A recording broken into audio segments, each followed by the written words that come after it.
Good morning. I have my trusty cup of PG Tips here in my Lurson Mastering mug. I think it's a left-handed mug. Look.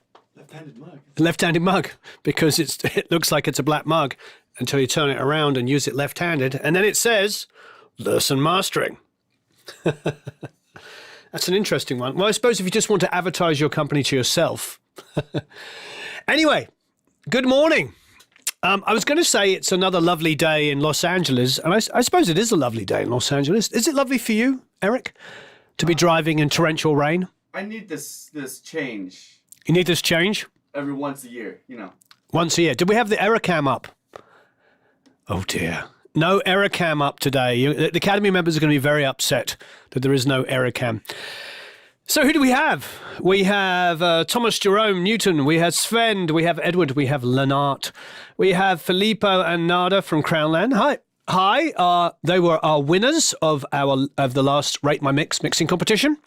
By the way, there's a new one coming up, I think in about a week and a half, and it's going to be an interesting one because it's with Christian Kohler of the Kohler Audio Cult.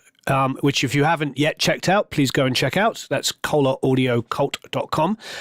And it's awesome. And he's got a band that recorded a record in the 90s on tape. And it's a heavy rock band, and it's pretty freaking awesome. And I'm going to mix it here on SSL, well, in a hybrid fashion using the DAW.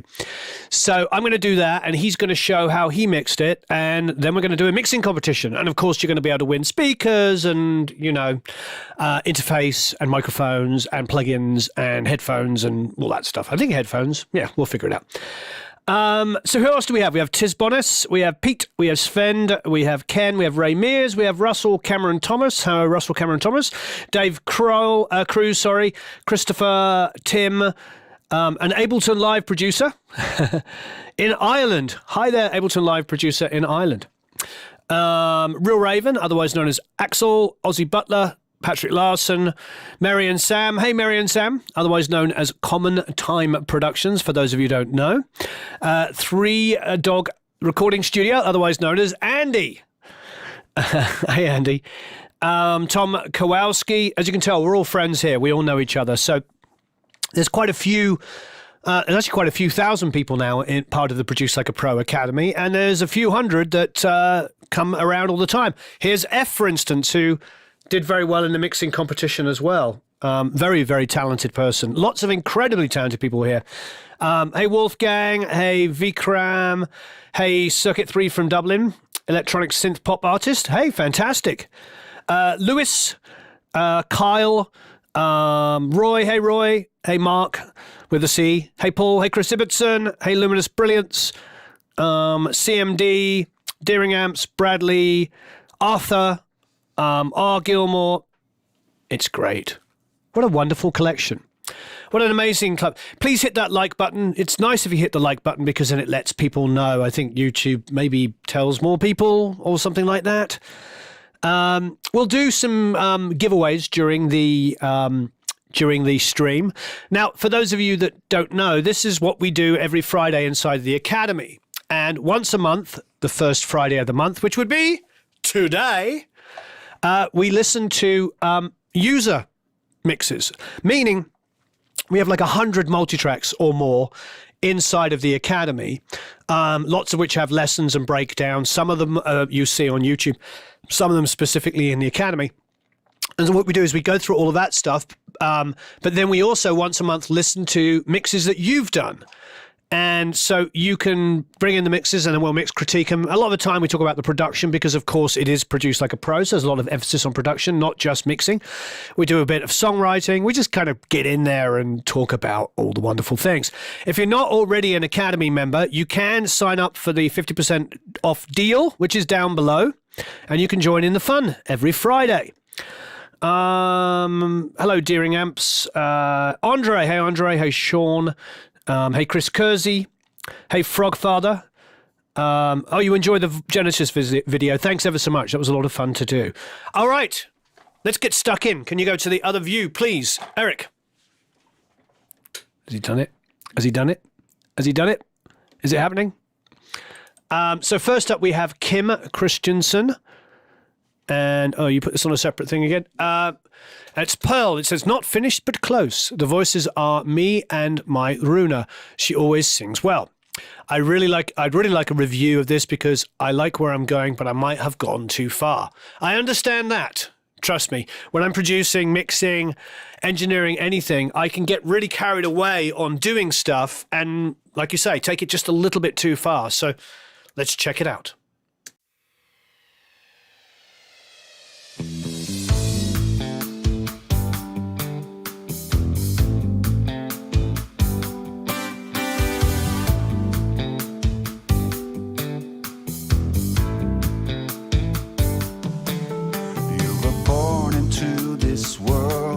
Father's princess. Your mother found you precious, named you Pearl. As you grew, you learned your value is infinite. As an only child, your needs were not denied. You know the world is there to see you through. You'll have your way. You'll start today.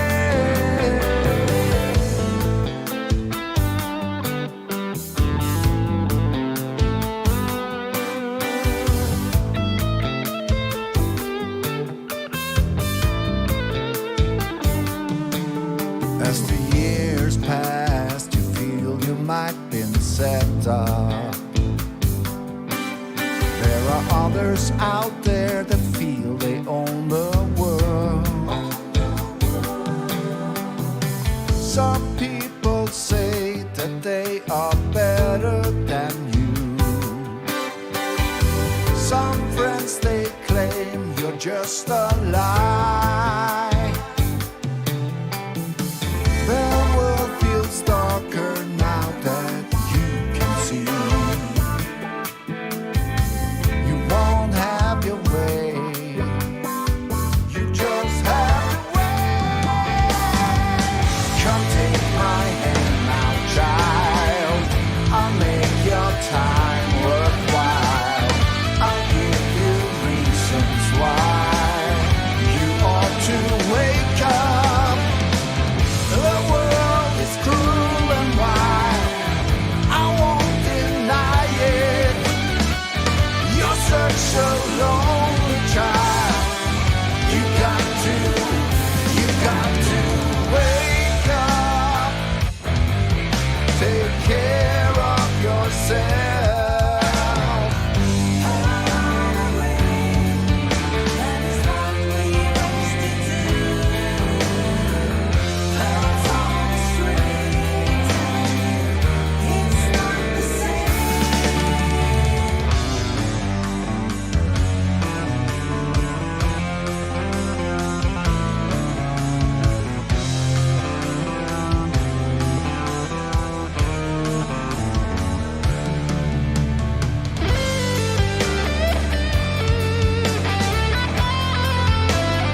really, really fantastic song.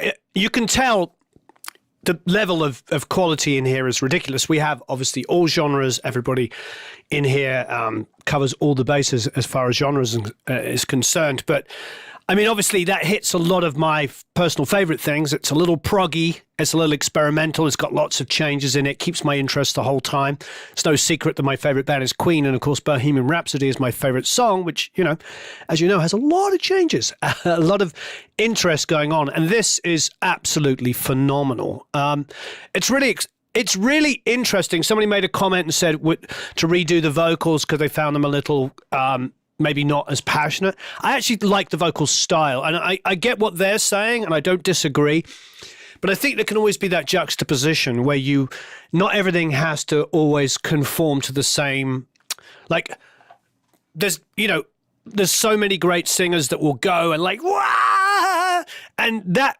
But if it's not in somebody's range to go up like a fifth above and scream and stuff like that, it can also be just as passionate to just let the music take you there. So there goes into my only real criticism is like it gets busier, but it doesn't get necessarily that much more exciting. Like, I love it. The production's really, really good. I think that the program drums need a little bit more dynamics. Like if you listen here.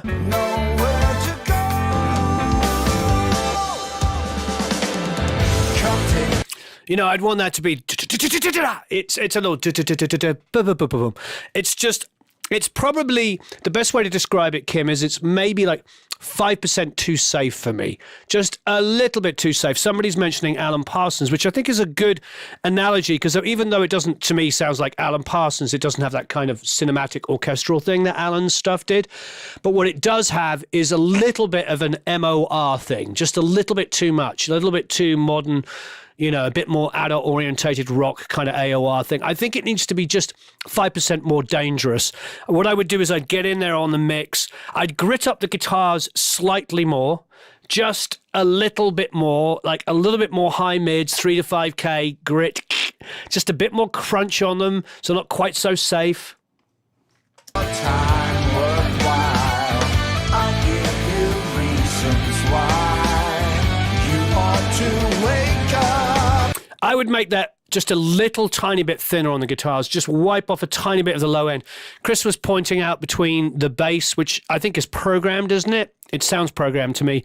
But the bass, the kick, and probably the lows on the guitars, there's a little bit of a battle going on there, a little bit of overlap, which isn't necessarily bad because I like the glue of things overlapping. But at the same time, maybe just take off a little bit.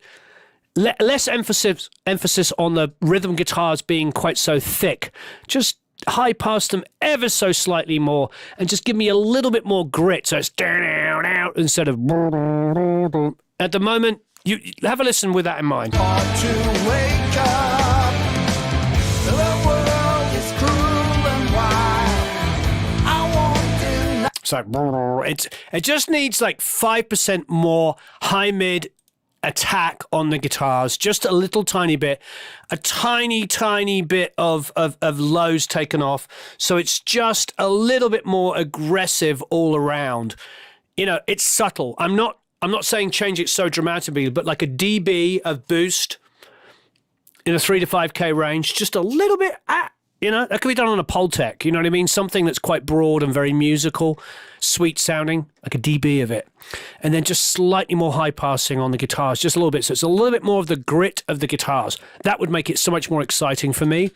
And then just high passing that bass sound ever so slightly. And then a little bit of support of some subbiness on the kick, just a little bit. I won't deny it.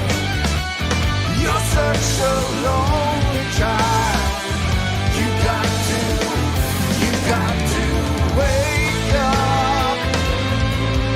Take care of yourself.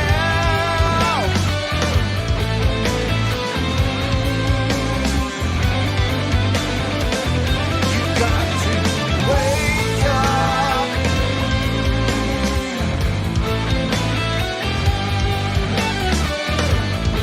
Guitar parts are absolutely phenomenal, though. It's a really great piece of production. I mean, everything we're talking about here is in the mix. I think some of the subtleties of the dynamics of a live drummer would help some of this. It's because it's programmed. That's probably why I'm not hearing quite the excitement of a kind of a drummer going for it.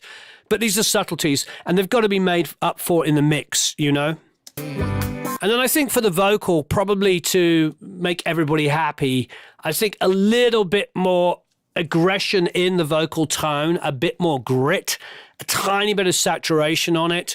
If you're in Pro Tools, you'd use like lo-fi. I suppose the other one, of course, is Decapitator.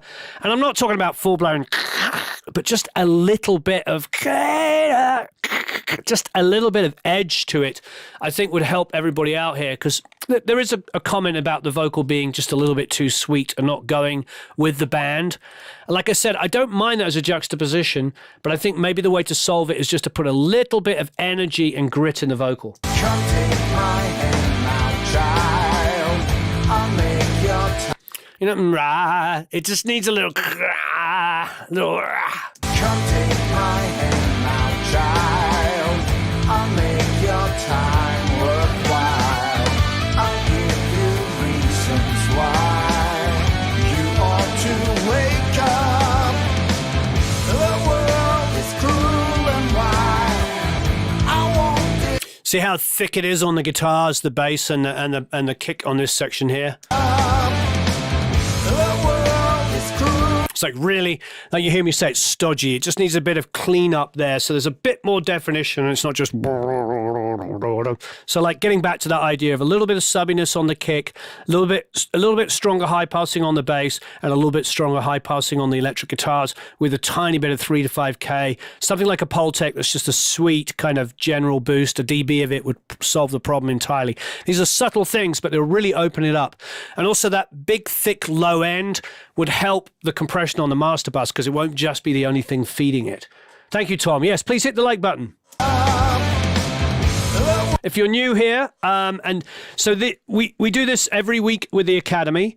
We listen to three times a month. We listen to mixes of multitracks that we supply. There's over 100 multitracks in there, and then we do this once a month where we listen to your mixes and your productions and everything and your songs. And this is obviously Kim's song that he wrote, he produced, he played on with I think he said his wife. Am I correct? Says me and my Runo, so I am his partner.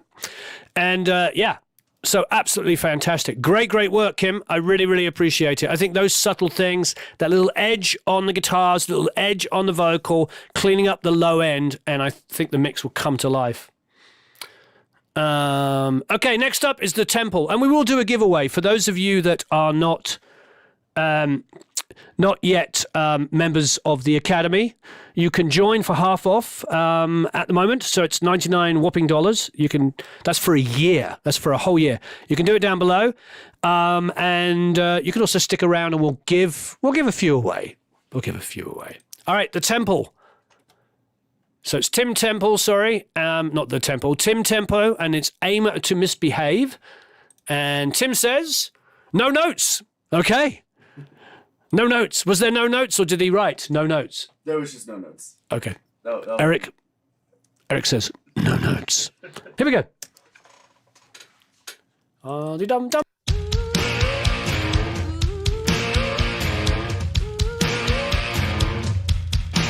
I got a kick drum in my chest, running off adrenaline from your lips. Ripped off my black dress, now you're taking control. I love the way you're feeding my soul.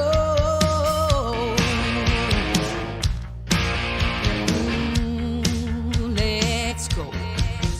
Talk dirty to me. I'm your fallen angel. Oh, gasoline on the fire. I love the danger.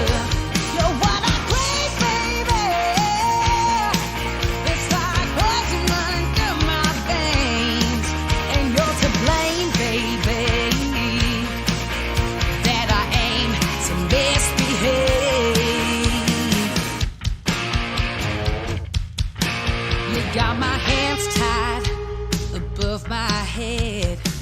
Your touch is lethal, pulling me in.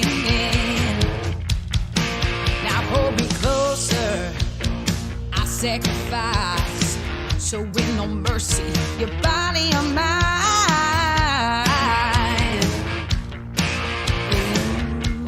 Ooh, let's go. Talk dirty to me, I'm your fallen angel.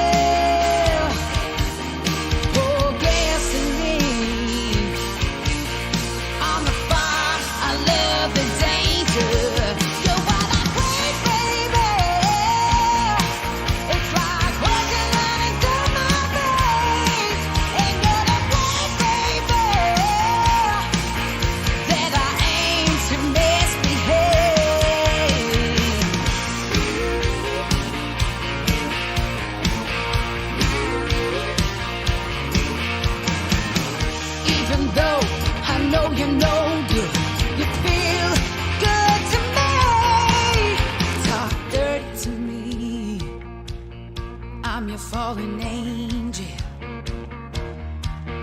pour gasoline on the fire. I love the danger.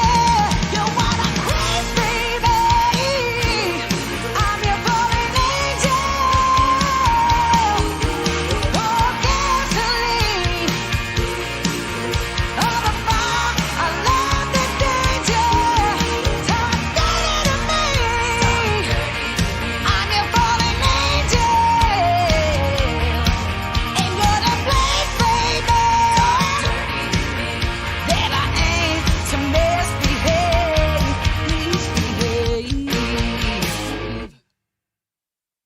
It's a very, very cool song. Thanks, Tim. I think the main thing, and one of the things we love to do here is talk globally. I've told this story many times, so I'll make it quick, but we did a masterclass here. I'll make it super quick. And I had everybody listen to a rough mix by a well-known artist that I'd done and asked them what they would do differently. And there was lots of detail stuff, which maybe wasn't necessarily wrong. Like everybody had his opinions about different things that should be changed.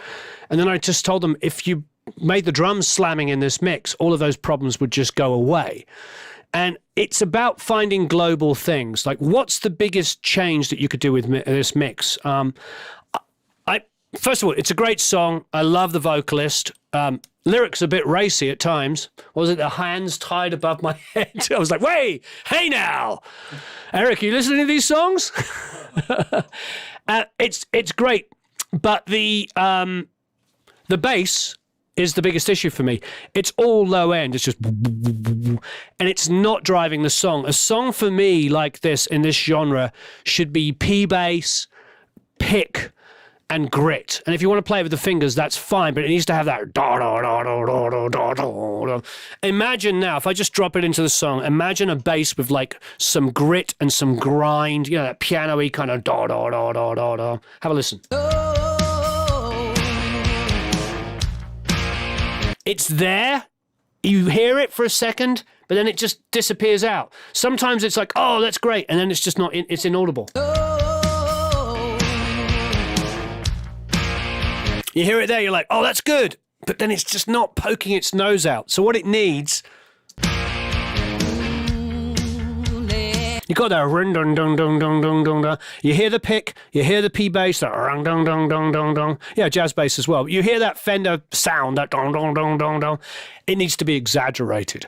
So for me, the exaggeration is the 700 hertz area, the 850 area, the 1K area, the 1.5, and then the grit is at 3K. You don't need much else about 3K on a bass tone like that. And to be honest, in bass, you don't need much about 3K ever. So, you know, that's what I want to hear. I want to hear that grang, gang, gang, gang. It's there. Don't get me wrong. I just need more of it. So it's poking its nose out and driving the song. Let's go. When I hear that run, dun, dun, I wanted to hear that gang, gang, gang, gang, gang, gang, gang, and I don't. Let's go. And then I think getting in with builds like automation, because the guitar's kind of going chun chun chun chun chun chun when it should be chun chun chun chun chun chun chun chun. It's going chun chun chun. It's level. It needs, you know, help the musicians out a little bit. Just do some rides, do some automation, help those builds come in, get the bass to just be consistently a little bit more aggressive so it's driving the song. Let's go. Talk dirty to me. I'm your And then for me, a bit more low-lows on the kick. I need to hear like a little bit of 36 hertz is where I boost on my DBX 120, which is the subharmonic synthesizer. I do about 36, but it's in that sort of 30 to 40 area. A tiny bit of subbiness on the kick. The snare for me just needs to be a little bit more going, going. I want to hear a ring. dirty to me. I'm your fallen angel. Oh, gasoline on the fire. I love the danger. You're what I crave, baby. It's like what? Now it's got that snare, which is nice, but I want to hear some ring. And the thing about the ring is you can have it be incredibly ringing, like doing, doing. Blend that into the snare, and once the guitars are in there, it will soak it up. It will just sound like an aggressive snare, but you won't hear it just going doing, doing, doing. It's a bit like when we did Everlong. You know, I remember I did a breakdown of it, and I played back the tracks, and you could hear Dave's snare is that Tama bell brass, and it's just like going, going. It's like so aggressive, but then you put the heavy guitars in, and it just sounds like a normal snare. And I think probably solo, these drums are probably a lot more aggressive than they sound in the tracks. But you've got a pair of heavy rock guitars. I mean, they're not metal, don't get me wrong, but you've got rocking guitars, and you've got a bass, which, okay, I agree, needs a bit more grit to it, but that snare needs more attack. The kick drum needs a little bit more underneath. And I think with that bass grinding away, I think it'll be really fantastic. You're what I crave, baby. It's like poison running through my veins, and you're to blame, baby, that I aim to misbehave. You got my See, that should be like do do ka ka do do ka ka. It just needs to be like, yeah, give me like a big aggressive drum sound there, big aggressive snare. to misbehave. That should be boom boom ka ka. There should be big room tones, huge aggressive drums in there. It could be a really great moment. It's just a little bit too polite. I think in general, the mix is great. The vocalist is superb. I love the song. Everything about it. It just needs more aggression. Going in there and finding a bit more aggression in the snare, more aggression in the sound of the bass because it's driving it, more low-lows on the kick, probably some more verb in general on the drums, so, you know, a bit more room tone. And I think then you'll be in a really, really, really good place. All right. Great work, Tim. All right, we're about to go into the third mix. Let's do a giveaway. So for those of you that are already Academy members, you'll get an additional year. If you're lifetime members, which we have a lot, we have a couple of hundred lifetime members, you can choose any Pro Mix Academy course that you want, anything you want. And of course, if you're not a member, you're going to get a free year. So the question is open to everybody, so please answer. Anybody, it will be completely chosen at random by His Highness, Sir Eric von Gonzalez, sitting over there, His Lordship. And he will choose somebody at random. There's no right or wrong answer. It's just he's going to choose it. And my question is, how would you describe yourself? Are you a producer, engineer, mixer? Are you a producer? Are you an engineer? Are you a mixer? Are you a guitar player? Are you a drummer? Are you a bass player? Are you a songwriter? Are you all of the above? How would you describe yourself? Are you a singer? What is like when somebody says to you, you know, you say, I do music, and then they say, what do you do? How do you answer? I know with me, I go, I'm a music producer, and I also have an educational outlet or something like that. I basically always say those two things. What do you say? Singer, guitar player, producer, engineer, mixer, all of the above, combination. How would you describe yourself? And then Eric, at random, His Highness, Sir Eric von Gonzalez, Jr., Senior, the third, the second, will choose somebody at random. Now, there's no wrong answer. Just tell us what you do. And please hit the like button so that more people know we're here. All right, Cormac is up next, and we will announce the winner. He will choose somebody at the end of listening to this song. And then we'll do a couple more. Okay, Cormac is up next, and Cormac says, or Eric says, copied across, I'm enclosing a tune from my band, The Heartweights. Mind's Eye, which is almost finished, but I'd like some input. Love all the videos, been watching for a long time, and have used a lot of your techniques and tricks on my mixes. Thank you ever so much, Cormac. That really means a lot. Let's check it out. Oh, what's a lovely intro.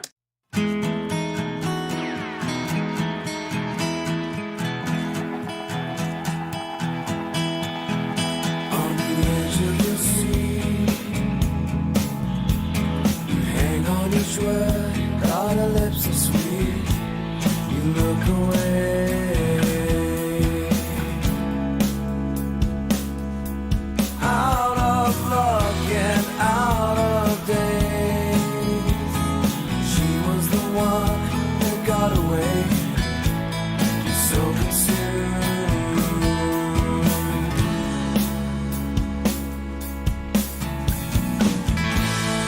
Temporary.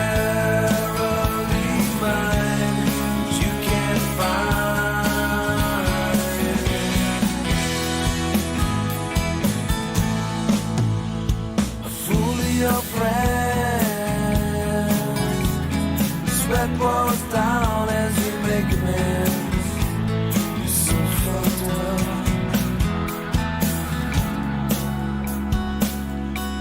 Out of thoughts and colorblind. She was beside you all the time. You're so confused.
Another extremely well-written song. Great song. I love those harmonies. I don't know anything about Cormac, so I don't know where they're based, but he's based, but it's kind of got a Teenage Fan Club kind of harmony thing. I mean, listen to here.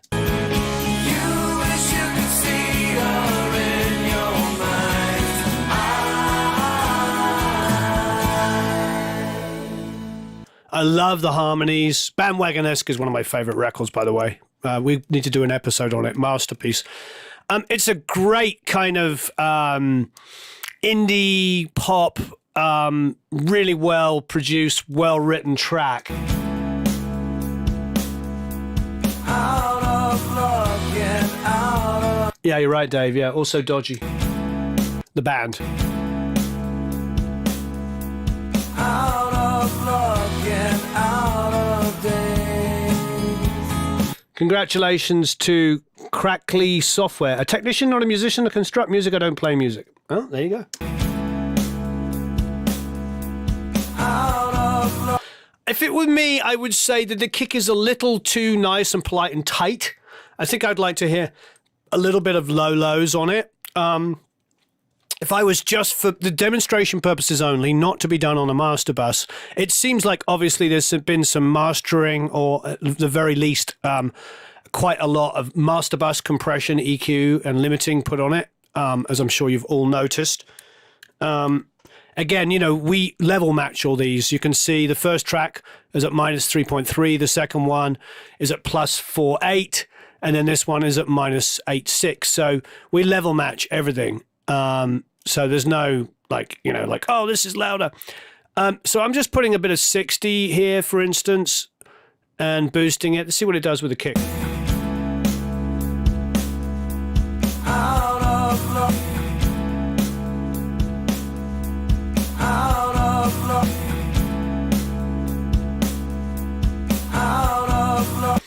If I'd make that a shelf like here.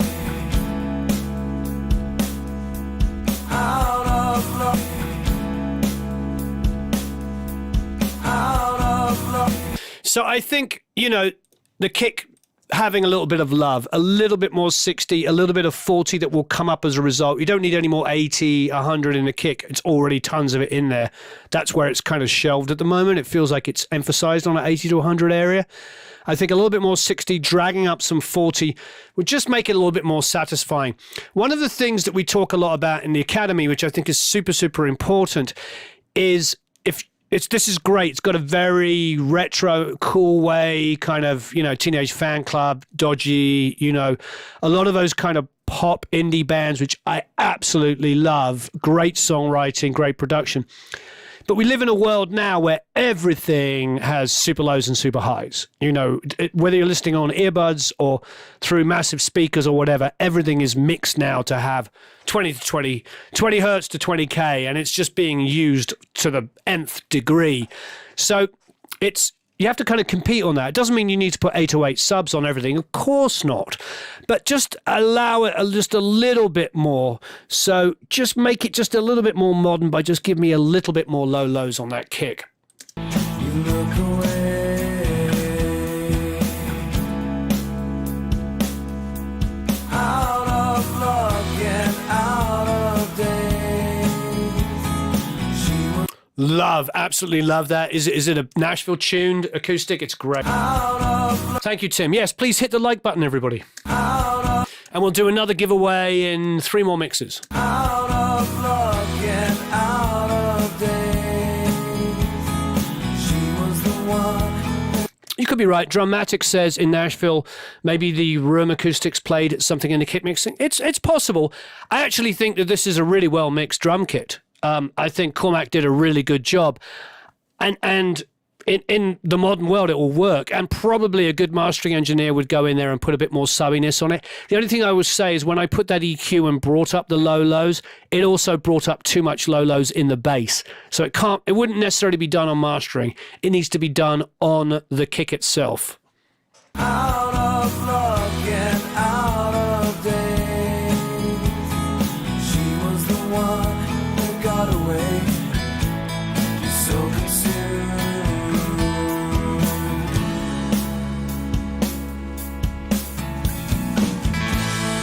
Temporarily mine, you can't find.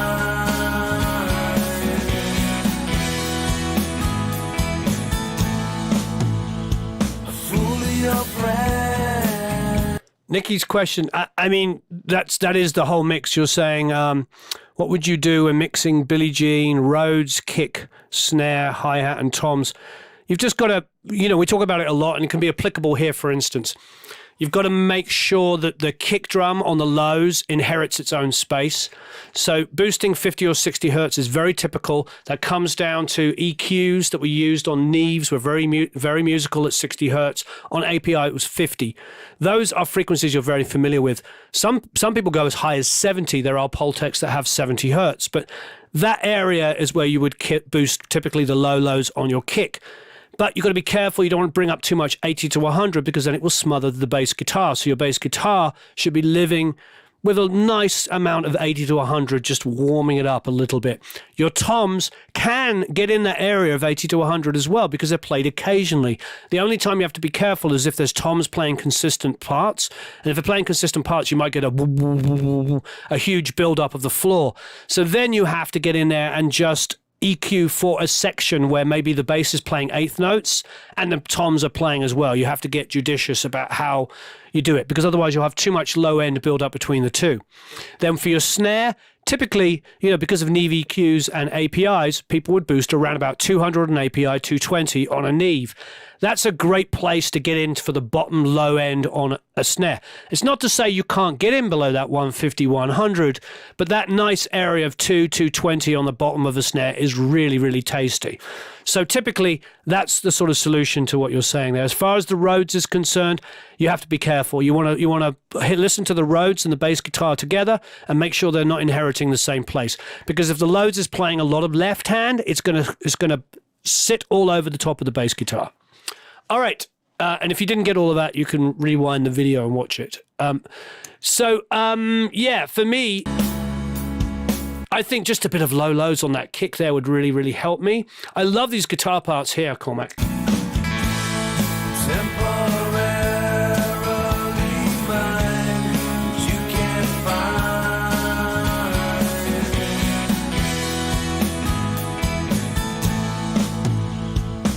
Love those parts.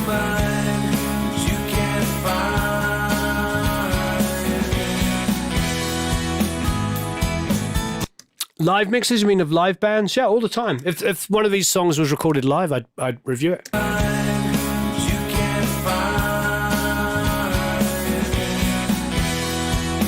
I think for me, I think you've got to get a bit more pantastic on this. There's some beautiful guitar parts going on, but they're all a little too kind of, 50, 60% narrower. I think you need to do a bit more LCR, you know what I mean? Super wide, super left.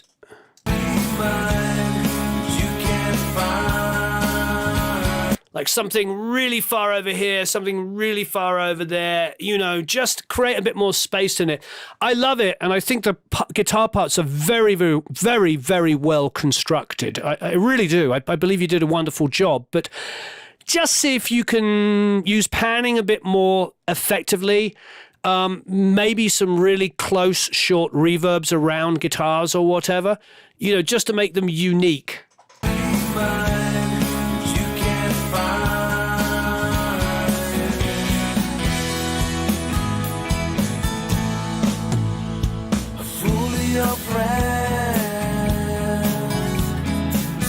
Love that to come down a little bit more. I do think that you're using your master bus compression to maybe solve the kick and snare a little bit too much. So what I would say that if we zoom in here, it's not too bad. It's not squared off, but it does feel like there should be some more dynamics going on in the mix, like coming out of this section.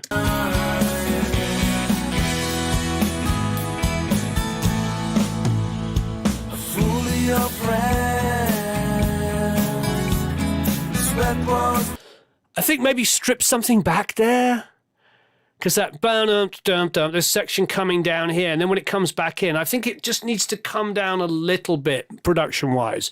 Maybe mute something.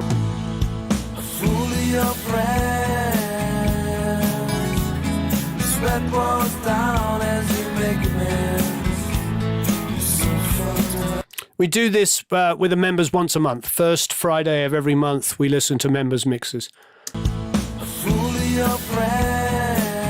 Yeah, Tim's saying spring reverb on the guitars. That could help as well. Just something to separate the guitars out a little bit in the choruses. But I do think panning would really help as well. Getting really super wide on the left and right. And as Chris is pointing out, a lot of the time, like Academy members here, if you can share your multi-tracks inside of the Academy, other people can mix at it.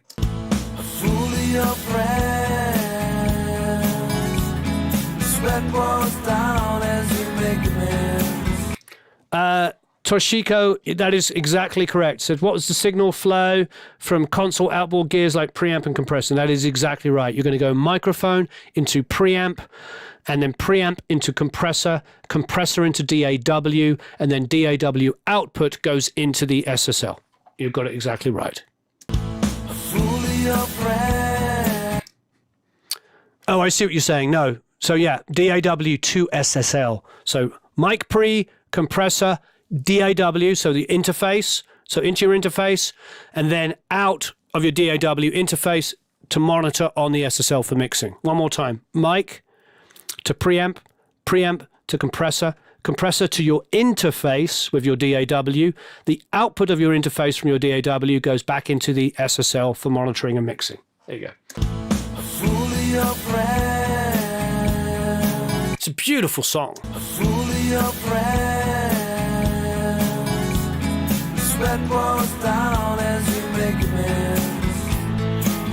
Yeah, the talent pool here is amazing, isn't it, Luminous? Saying the originals are better than his Spotify algorithm. I agree.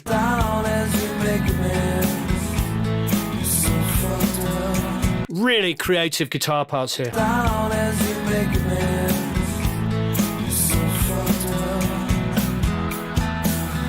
Hey, Nikki, the best thing is just to come into the academy and stuff. We can do it all together. You can post things up there and people will help you out. Great.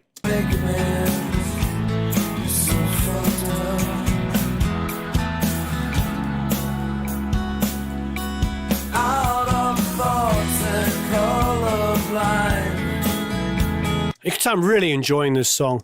I just want to get in there with the guitars and create some, like, just a little bit more individuality from the parts, a bit of panning, a bit of judicious use of reverbs and delays, make them just a little bit more different from each other, get really, really into into high passing and making sure that there's not too much crossover on the lows and stuff. Otherwise, I think it's absolutely superb. A bit of lows on that kick and everything, and it would be amazing. Really, really great song. And just be careful with your mix bus, because it feels like you need to be working your dynamics a little bit more. At the moment, everything's a little bit too, section-wise, I'm not hearing, a great deal of difference between verses and choruses and stuff like that. Amazing. All right, Dave Crew is next. Great work, Cormac. And just, again, as somebody else was saying, a really good demonstration of just how talented people are in here. Okay, I keep opening the wrong page, so I'll just quit out of opening Chrome. Okay. I keep doing that. We'll be back to normal next week. Okay, thank you. Next up is Dave Crew with Run With Me. Not Run To You, but Run With Me. Here's another one from my band, and this time it's my composition called Run With Me. I wanted to get a huge sounding chorus contrasting with a dry-ish verse. So the drum room mics are muted during the verses, and there's some automation on the vocal reverb to try and lift things. Open to any comments and suggestions. Great. Very exciting. Here we go.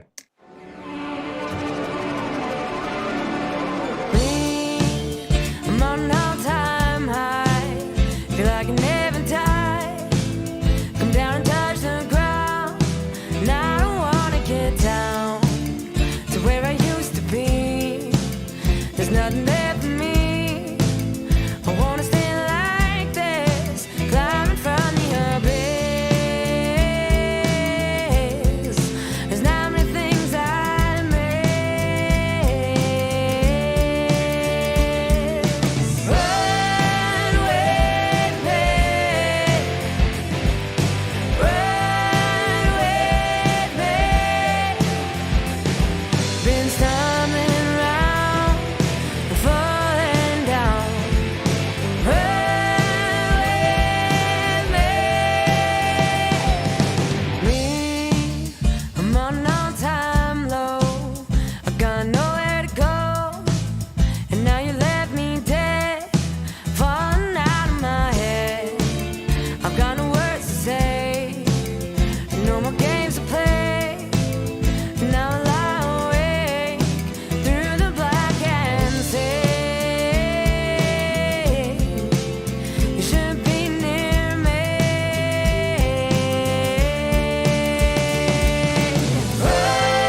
Never been so wild. I'm drinking from your cup, staring at the sky, feeling like I can fly until the next time comes, and I collapse in crumbs. Then for you I yearn, guess I never learned if I always burn. Run with me, run with me,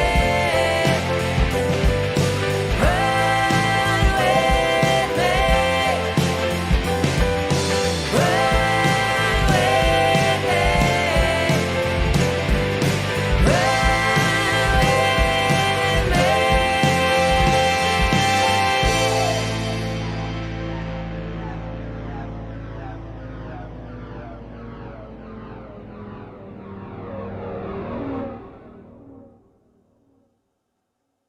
Wow, another absolutely superb song. Dave is a wonderful member of our community and always incredibly helpful, and always love his comments. Thank you, Dave. Great song. I'm going to drop in here and have a quick listen. Through the black and say you should be near me. Run with me, run with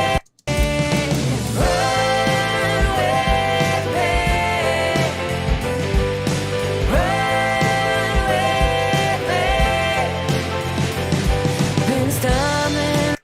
I don't know what it is with the piano. It feels like the piano is dragging. It could be an attack thing. Maybe on the piano, use a compressor with a slightly slower attack time. At the moment, it might be a little too controlled. Just on the piano, a little bit more initial attack, I think might help me.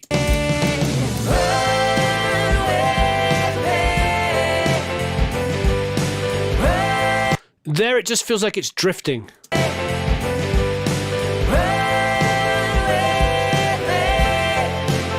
You know, I want that to, because you got the bass. At the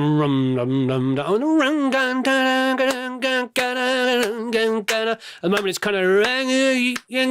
I can't sing it out of time. I think it's more like a little production thing. It might be just getting in there, Dave, and first of all, increase the attack, slow down the attack time so you can hear a bit more of the attack of the piano hits, and then just see if it's locking with the rest of the band. It just might need to be nudged in a little bit. It just hasn't quite, sorry, this is the problem with the open back. Not the problem, but the reality of open back headphones is you're hearing that kind of feedback, but they are amazing sounding headphones. You hear what I mean, Dave? It's just there, it's kind of drifting, and the piano's driving the song really nicely.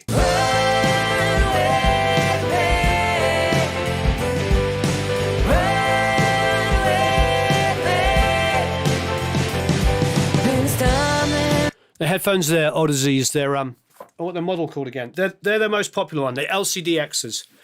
I mean, they're not cheap, but to be honest, they're freaking amazing sounding. We went and did. When's that video coming out, Eric? Let me check. Next week? We did a factory tour about 3 months ago. It's interesting. I'll tell you something really personal. We did the factory tour. I watched like a rough cut of it, and I was like 10 pounds overweight. So I started going to the gym and I lost that 10 pounds. It was that factory tour that did it. So when you watch it, you can make jokes at my expense. But, it seems to always be hair comments. Now it can be like, Warren, you need to lose some weight. Or you already have.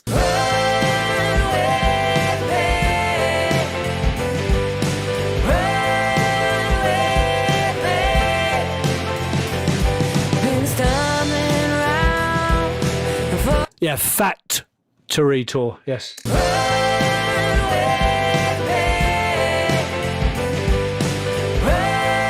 Yeah, strategically, the camera probably does add 10 pounds. However, the cameras seem to only imaginally add 10 pounds to my stomach. Nowhere else.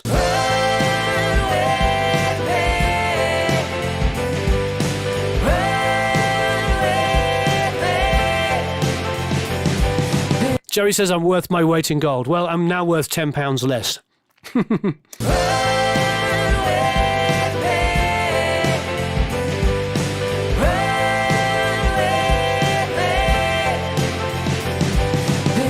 Yeah, so I personally, I think it's more production-y stuff. I would look at the relationship between the bass, the drums, and the piano, and just make sure that's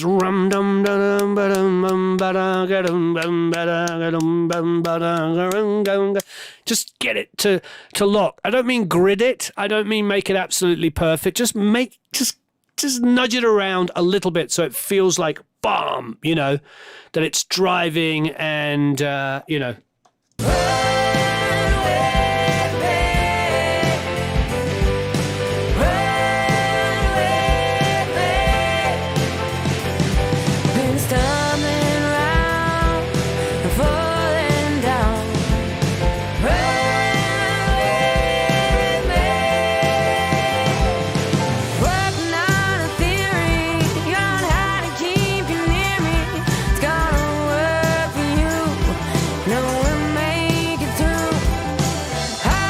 Love this section. Really, really good bridge. Sorry, Dave.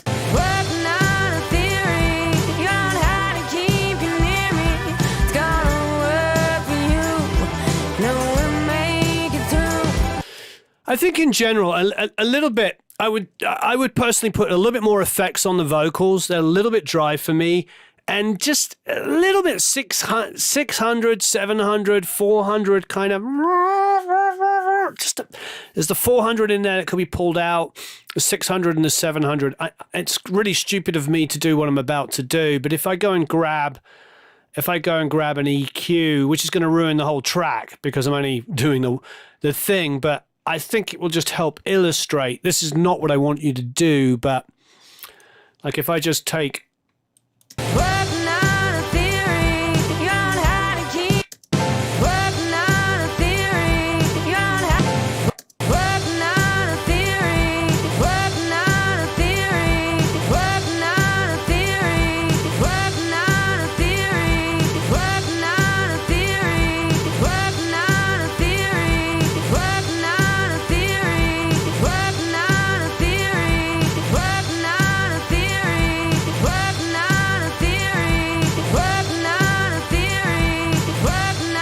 So even though it's completely taking out of all of the track, it's probably what a mastering engineer, maybe not as dramatic as I'm doing here. But you see, when I'm pulling out that 400 and that 700, everything's kind of opening up. But it's actually the vocal that I want it to be kind of reduced on. But have a listen to before and after. Here's a before. After. It's just a little bit more open. You know, and you could, on the vocal itself, you could do a little bit of 7 in here. I mean, I could try it on the overall mix, but it's, you know, not the smartest thing because it's doing it on everything. But have a listen. Actually, it opens up fine. So basically, that's about 6.8, 6.9, so about 7K. You know, I would open up the air a little bit on the vocal, pull out some like 400 and 700, and it's just open heart fury, as opposed to open heart fury. Now, obviously, I'm exaggerating for effect because it's not that bad at all, but it's going from feeling like this to feeling like this.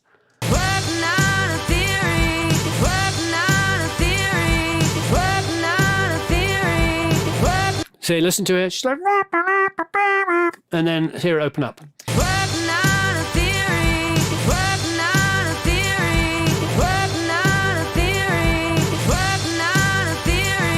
So it's that kind of stuff. Like, so yeah, get into the vocal, you know, obviously soothe too. If you have it, it would be a miracle worker. You could target around those low mids and that mids, like 700 and low mids, 400, and then just open it up a little bit on the top. And I think it'd be absolutely superb. And there's been a few vocals that feel a little bit like that. And personally, I would put some more verb on it, just a little bit. But great work, Dave. As ever, Dave is awesome. All right, we're going to do a giveaway, not this mix, but the next mix, and do another giveaway. So next up is the great, the wonderful, the amazing Andy Tullis. And Andy says, rocking around the Christmas tree. Hey, Eric, thanks for getting me back to me so quickly. If there's not too much trouble, I'd like to say howdy, Warren and Eric. He wanted to leave that in because he needs everybody to know it's about him. Okay. It's like, then it goes Howdy, Warren and Eric, but he's like, no, I want to leave this in because, let's talk about Eric for a while. Oh, So- this is a mistake, yeah. I'm going to use the bathroom in a minute and you're going to be up. He's going to be up. We've got a joke of the day. Let me get that prepped. He's going to get it prepped. The joke of the day. All right. By the way, if you're an Academy member, you know what's coming. Here's Karen. Hi, Karen. Please hit the like button if you haven't already. Stick around. We're going to be doing another giveaway in 2 more songs. Not this one, but the one after. Howdy, Warren and Eric, and all others involved in helping us bring Feedback Friday and all of the other content which we watch. Today, I brought some rocking Christmas spirit to the show.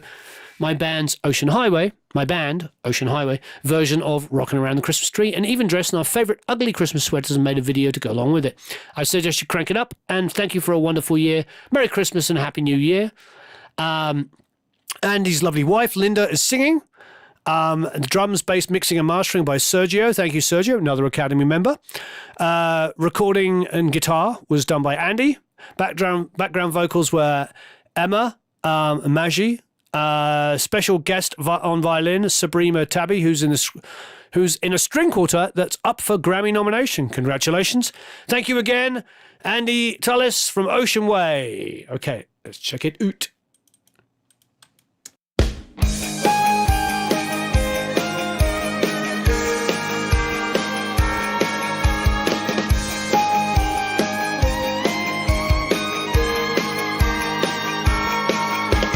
Rocking around the Christmas tree at the Christmas party hop.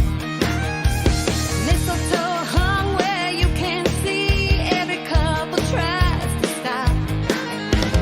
Rocking around the Christmas tree, let the Christmas spirit ring.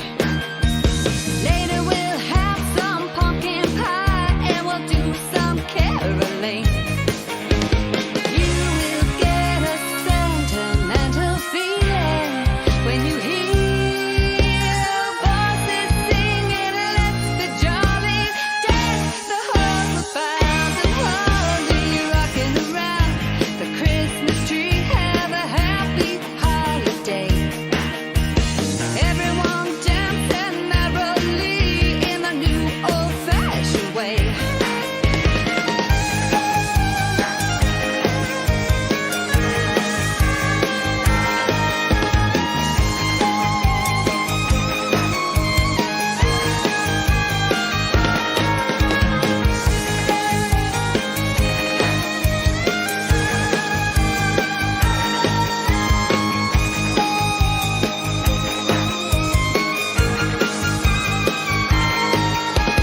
Rocking around the Christmas tree, let the Christmas spirit ring.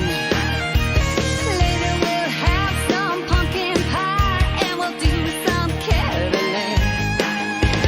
You will get a sentimental feeling when you hear voices singing, let's be jolly, dance the whole thousand holy, rocking around the Christmas tree, have a happy holiday. Everyone dancing merrily in the new old-fashioned way.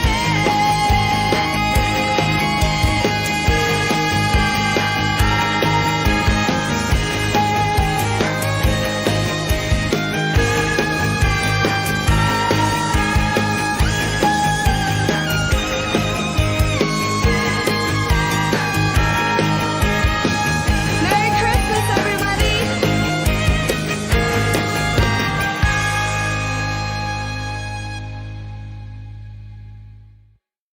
Merry Christmas to you too, Linda. Thank you very much. Or as we say in the UK, Happy Christmas.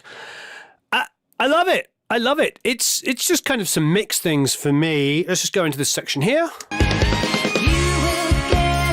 So the reason why I played that is the snare for me is a little too kind of clock, clock, clock. I want to hear some top end, maybe a bit more bottom snare. It just feels like it's the top head only. And as Karen jumped in straight away, said drums could use a little attention. Yeah. For me, it's like, a little bit of bottom snare, maybe a tiny bit of more room on the snare as well. I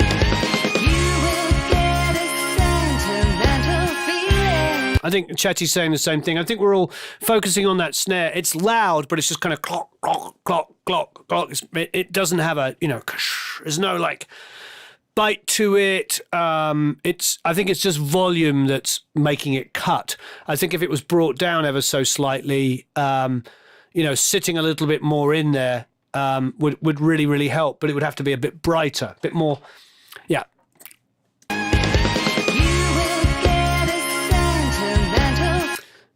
Axel saying a bit more rum on the snare, some rum. Some more mince pies? Absolutely. I love mince pies. Oh, I'm so looking forward to mince pies on Christmas.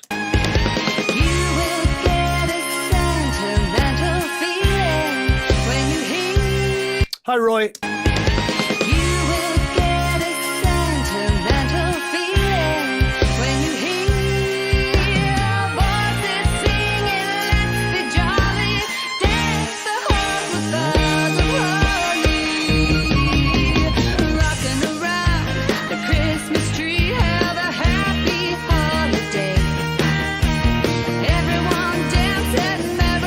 I definitely hear the kick. It's audible, but yeah. So the bass needs a little tiny. It's actually loud. Let's be honest. Yeah, the snares look too loud. Snare can come down a dB, but once it's brightened, it will feel like it's a little bit more in there.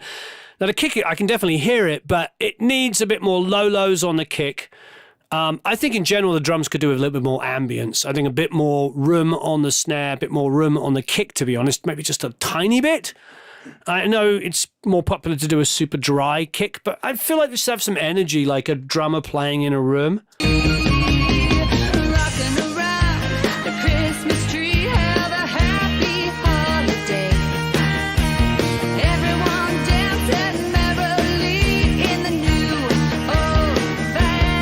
Hello, Adam. You just had 4 mince pies. Can you ship some to me? Just ship them off. Address it to Eric at Eric von Derrickson von Lordship Sir Eric Gonzalez Junior Senior the Third, and it will get to us. Don't worry. Everybody knows who he is. I mean, look at it, Eric, or just write Eric and his hair, and it will get to us. Yeah. So the bass is like. This happens a lot when you've got like low end on a bass to make it sound full. You end up using volume, where I feel like it could probably be not so much lows, a bit more attack on it, a bit more the 7, a bit more of the 850, a bit more 1.5, a bit more 3K, just a little bit. And then a bit more lows on the kick, and then some ambience on the kick and snare. But again, the snare needs to be brighter, needs more bottom snare, and I definitely would use more ambience on the drums. Love the vocals, by the way. Absolutely superb.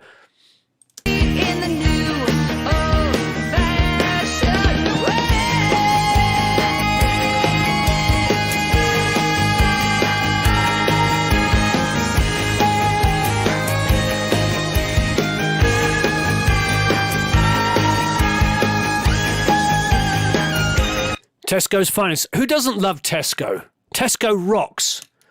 Oh, pecan pie as well. Oh, Brian, don't do this to me. I just lost 10 pounds over the last 2 months. Christmas is going to come along and I'll put on 20.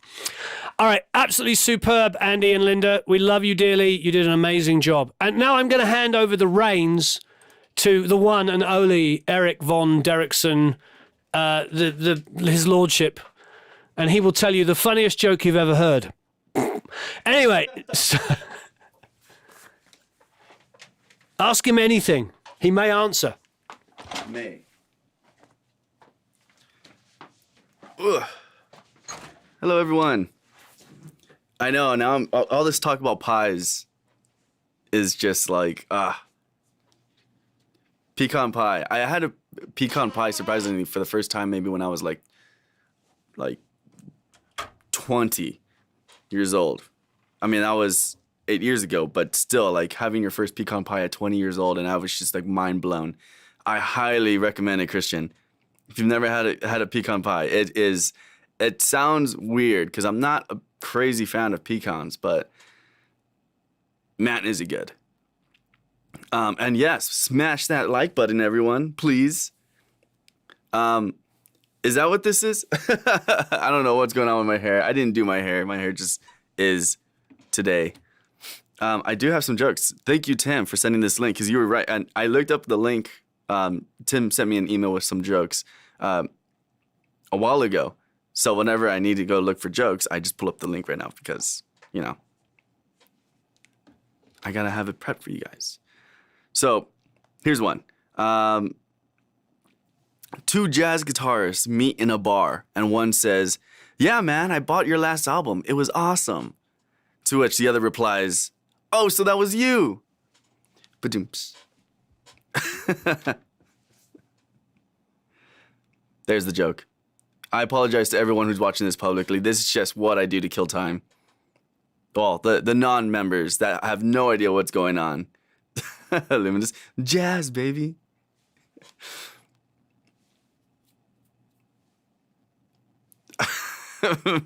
Marty B just put a quote from Beastie Boys that I don't know if I can show it.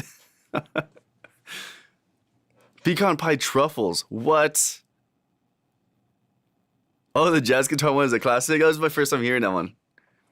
Dark chocolate, cayenne pepper, pecan pie. My God. I've not tried that. What Michael Jackson song do I love? Man, it's been a while since I've gone through his catalog. I've got to go through it again.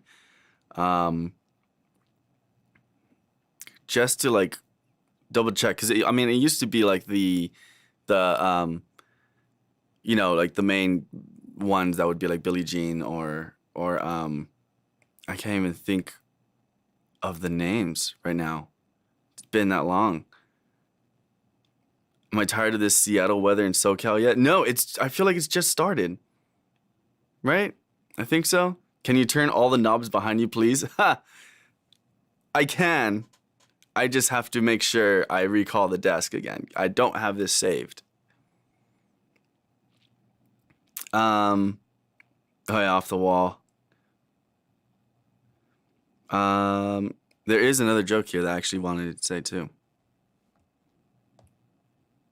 So, a man asks the devil, "How much does it cost to be the greatest guitar player in the world?" The devil says, "Give me your soul." The man asks, "What can I get for $1?" The devil says, "Greatest bass player in the world." I'm so sorry, bass players.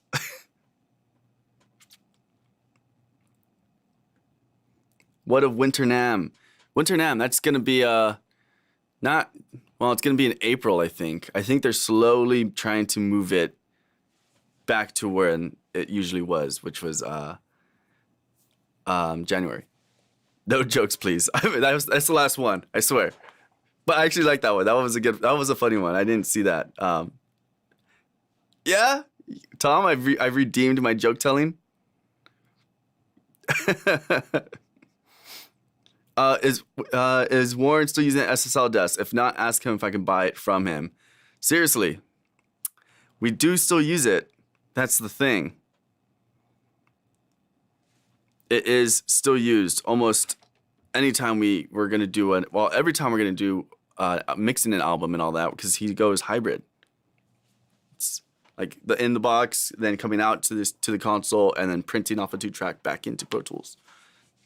It is going to be very hard to take this console away from him unless the price is that high.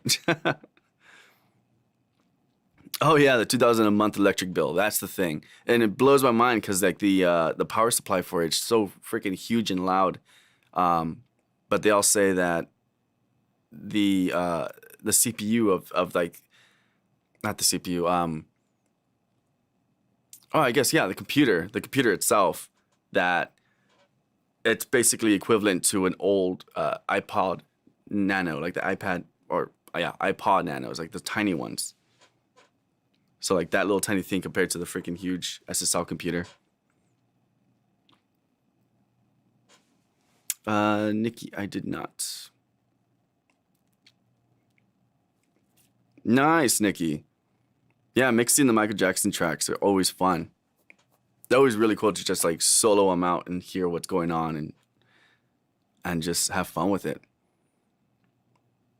Oh, and camera's shaking. Sorry about that. I got to replace this desk. It's kind of old and it's like wood, basically just wood planks that are just holding this desk, which is heavy.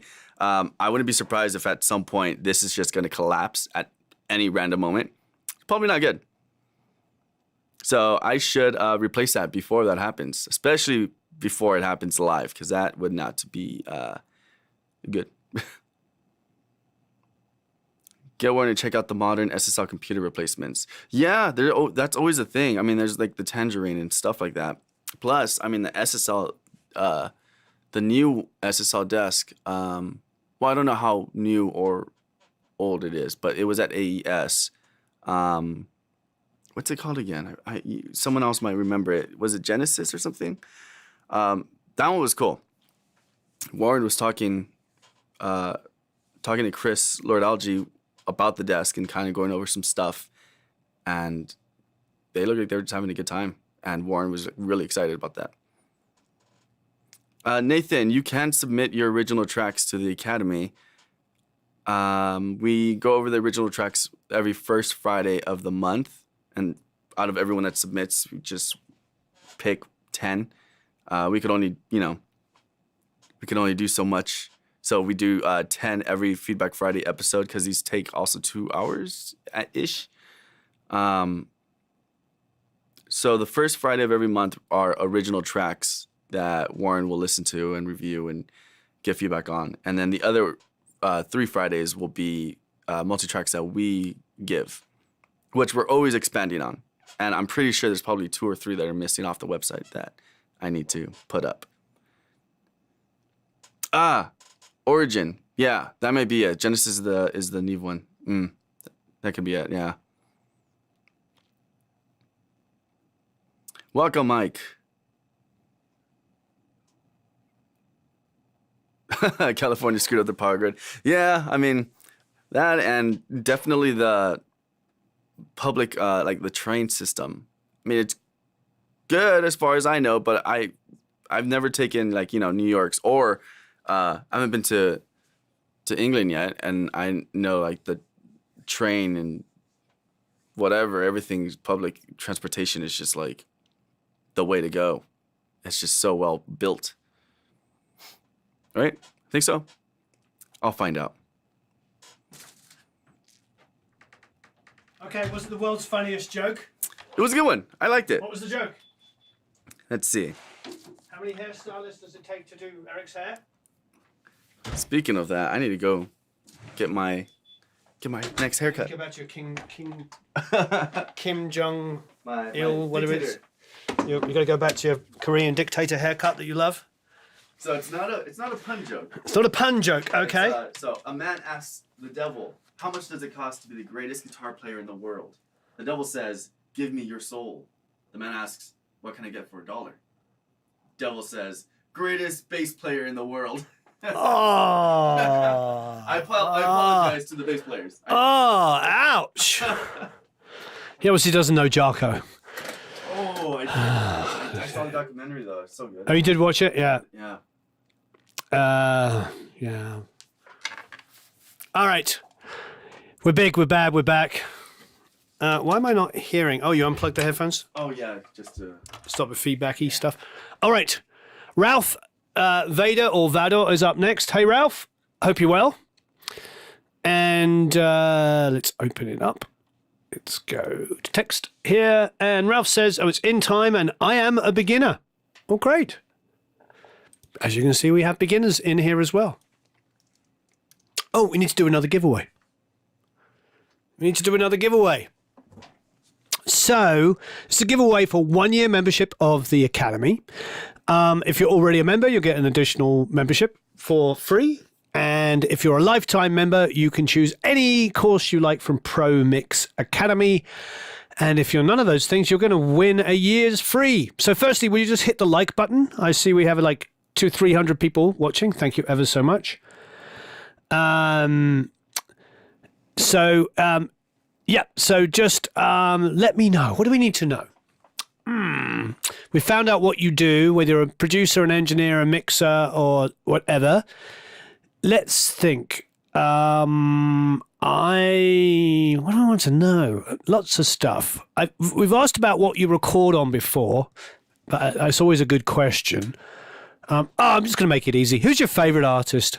Band, singer, whatever. Who's your favorite artist? Whether it be a band, a solo singer, whatever it is. It can be classical music. You could say Mozart. You could say Bach. You could say Beethoven. That would be me, or Elgar. Who is your favorite musical artist? Or musician? A musician. You can be a member of a band. You could say John Lennon. You could say Jeff Beck. You could say Eric Clapton. You could say Sting. You could say Adam Clayton from U2. Your artist. Let us know. And Eric will pick somebody at random. Let us know who your favorite artist is. All right, so check out Ralph Vador's In Time. I just don't like, I don't like this fucking bloody shit, second function this and all that.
First of all, Ralph, a really, really great track. Very kind of Van Halen.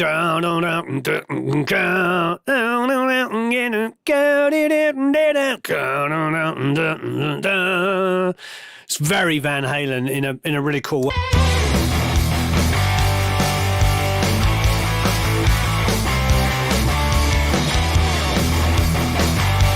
It's weird because it's got kind of a Sabbath skip, an Iron Maiden skip, triplet, but then and Van Halen. It's like Maiden, Van Halen, love it. Some of my favourite things.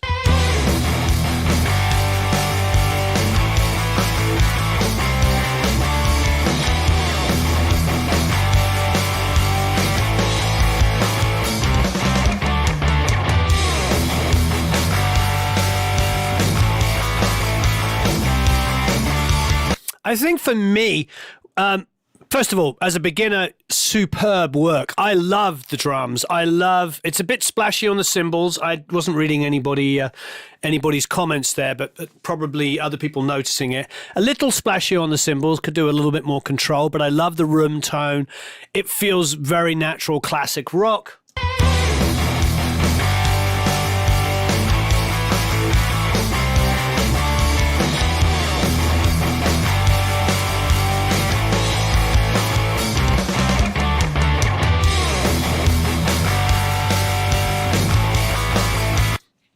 A little bit more low-lows on the kick.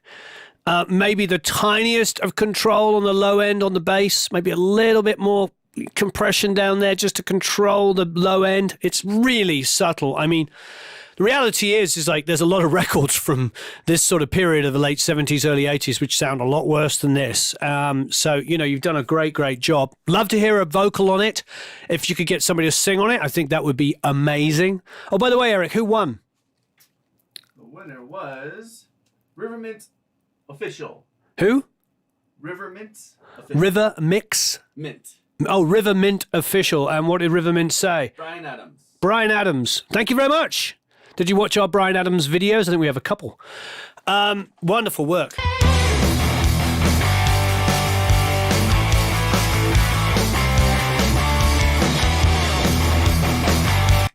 So what I feel like, the only thing I would change is like some low-lows on the kick. Get me a bit more of that. Control some of the low-lows on the bass a little bit. It's like push and pull some stuff. You got dun dun dun dun. Those could come up like a dB.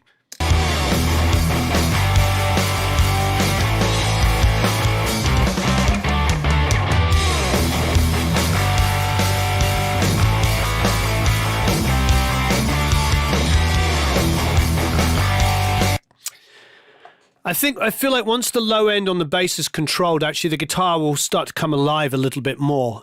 This is one of those things at low level you could go in there.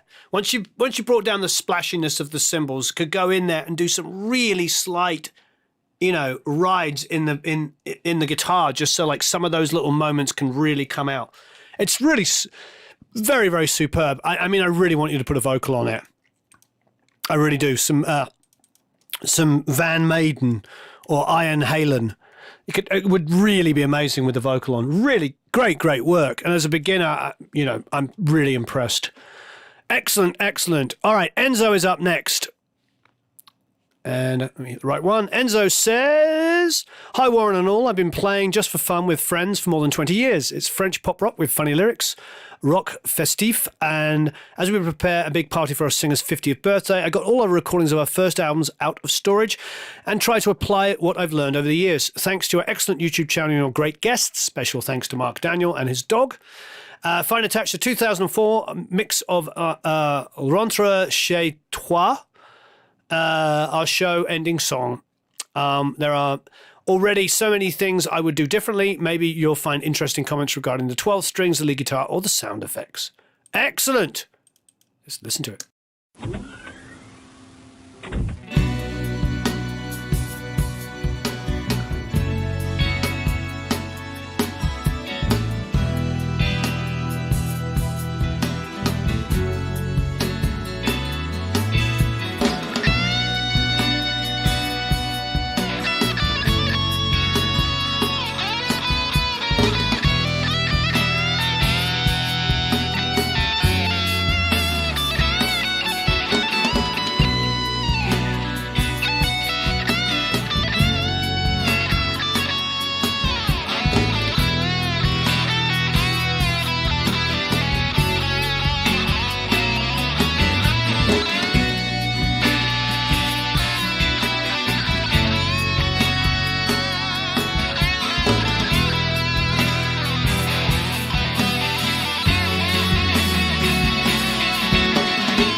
Je suis un type pas comme les autres à bord de la station Mir.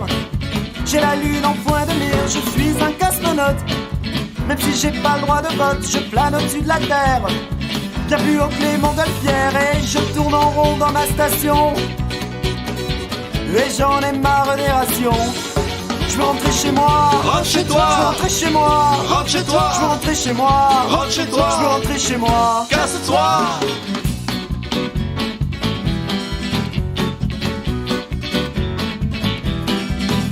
Je suis un astronaute. J'aime pas qu'on me chie dans les bottes. Mon drapeau flotte à la surface de la moindre petite caillasse. Je suis un astronaute. Je suis un vrai patriote. J'attends les petits hommes verts pour les buter à coups de rayon laser. Je tourne en rond dans ma navette. Et j'en ai marre des barquettes. Je veux rentrer chez moi. Rentre chez toi. Je veux rentrer chez moi. Rentre chez toi. Je veux rentrer chez moi. Rentre chez toi. Je veux rentrer chez moi. Casse-toi.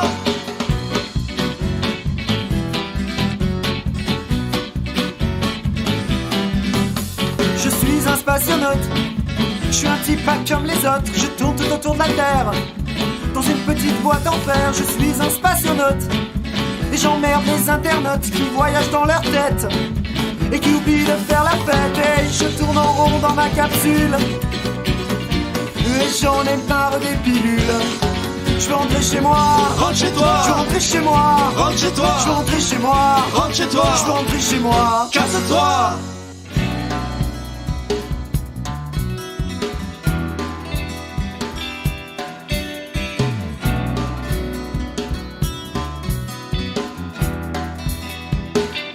Mixmaster.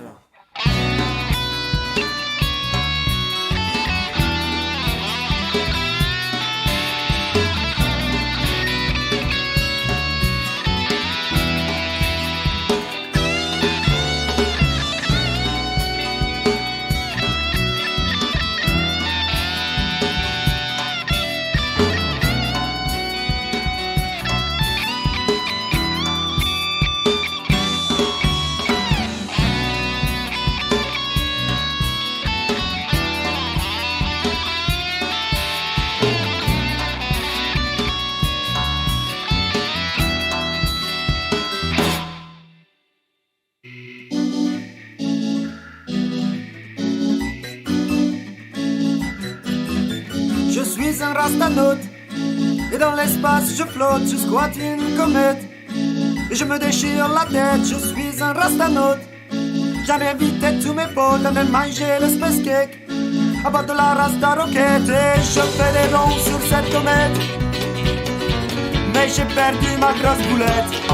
Je veux rentrer chez moi. Rentre chez toi. Je veux rentrer chez moi. Rentre chez toi. Je veux rentrer chez moi. Rentre chez toi. Je veux rentrer chez moi. Casse-toi. Je veux rentrer chez moi. Rentre chez toi. Je veux rentrer chez moi. Rentre chez toi. Je veux rentrer chez moi. Rentre chez toi. Je veux rentrer chez moi. Casse-toi. Je veux rentrer chez moi. Rentre chez toi. Je veux rentrer chez moi.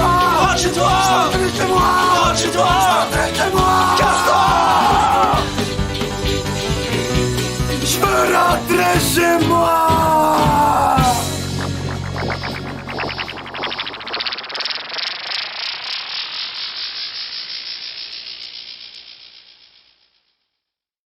A lot of fun. A lot of fun.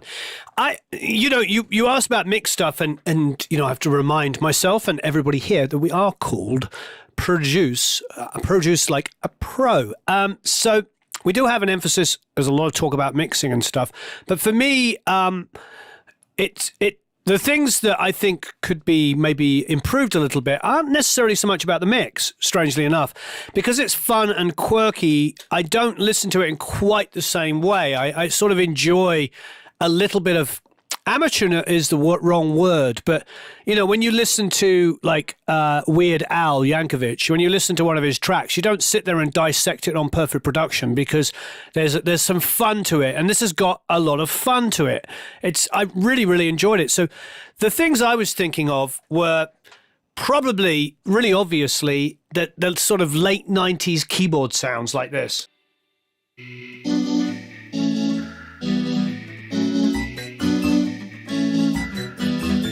Je suis un rasta. It sounds like, like a setting on a Korg or something, like an 01WR or something, which I know came out early 90s. But it just has I feel like I would, Al Acoustic says, I'm Weird Al too. Good. Yeah, I feel like I would, that's the stuff I would sort of have some more fun with it. I wouldn't necessarily use like a 90s sounding keyboard. That could be like maybe an accordion, you know, have some fun with it. An accordion, something fun and silly, you know, to fit the whole rest of the mood of the song. Russell says his first synth was the original DX7. Very nice. I've never owned a DX7, but I've been in bands with guys that did. My first like proper band, like Make Money band, was when I was 16 and I lived in Cumbria, and we had two keyboard players, Nick Remmer. If you're watching, Nick, I love you. You're an amazing keyboard player. Nick had a Jupiter 8, which was absolutely amazing. I think he saved for a couple of years to buy that. He had a Jupiter 8. I can't remember what else he had. Oh, a CP70. I mean, he was a keyboard player's keyboard player. He had a Yamaha CP70 and a Jupiter 8. And then the other keyboard player, and I'm sorry, I'm completely blanking on his name, had a DX7.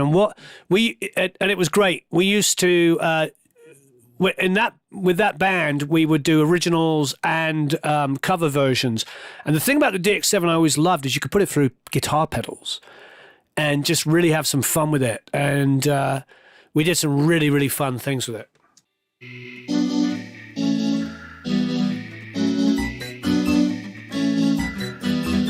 Je suis un rastanote.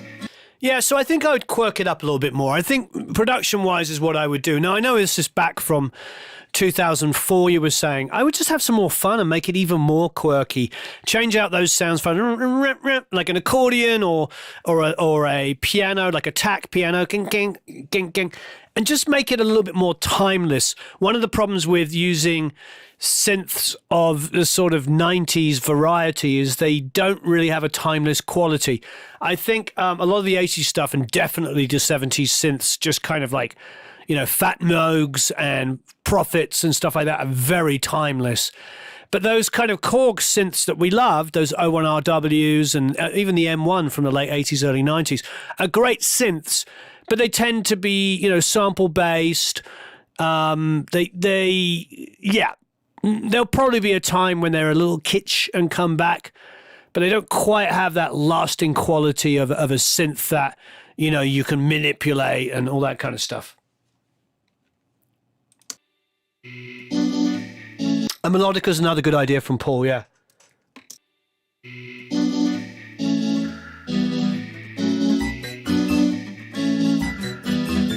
Je suis un rastanote. Et dans l'espace je flotte, je squatte une comète. Et je me déchire la tête, je suis un rastanote. J'avais invité tous mes potes à venir manger le space cake à bord de la Rasta Rocket. Et je fais des ronds sur cette comète. Mais j'ai perdu ma grosse boulette. Je monterai chez moi. Rentre chez toi. So much fun. I love that. A little bit of tightening on that keyboard. It gets a little out. À bord de la Rasta Rocket. Et je fais des ronds sur cette comète. Mais j'ai perdu ma grosse boulette. Je monterai chez moi. Rentre chez toi. Je rentrerai chez moi. I don't know who won the IK precision speakers off the top of my head, but if you go to the page on any of the competitions and click over, you'll see like an announcement of the winner. If it's a recent one, sometimes we wait for them to say yes, because quite often, not quite often, but it's happened a couple of times for anybody who's ever entered a competition, that we write to the person who's won and they never get back to us. It hasn't happened that many times, but we've probably done a few hundred of them now, but a couple of times we never hear back. And the person, they must have entered and forgotten they entered, and maybe, they never respond. But if they've responded, go to producelikeapro.com. You can go to the video, click on the link, and you'll see on the Rafflecopter who won. It's always announced there. All right. And we try to get photos. And if you do win, by the way, if you win anything, like the membership and all that stuff, send us a photo of you, like, sitting in front of the thing that you won or whatever. It's nice, and we'll publish the photo as well. We like doing that.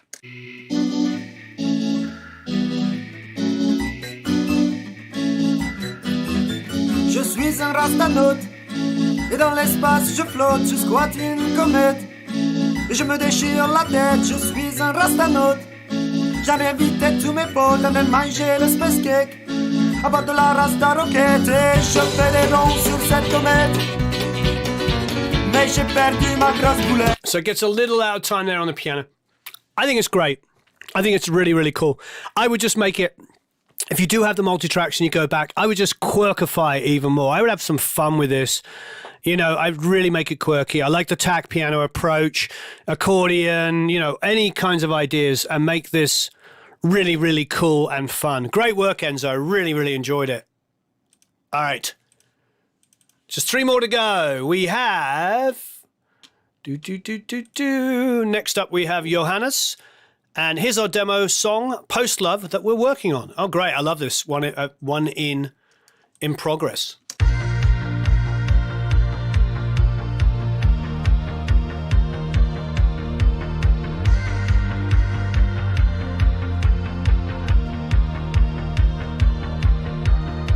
You look so tender and you look so nice. You really are the cutest thing alive. I like it, darling. I like it every moment.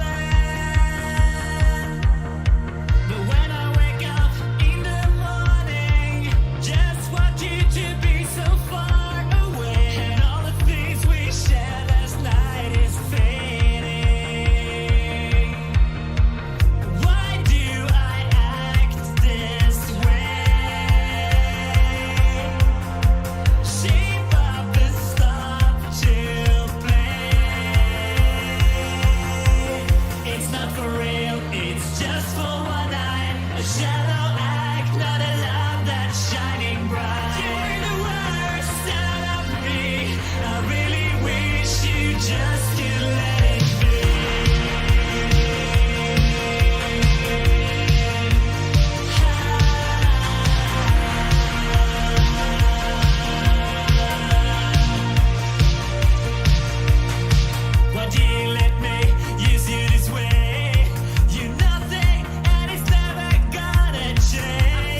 I love this. It's great. I listened all the way through to the end, even though obviously it was that same thing repeating. It's really, really cool. I miss a hi-hat in a lot of it between you and me. I like that kick, snare, but I felt like here.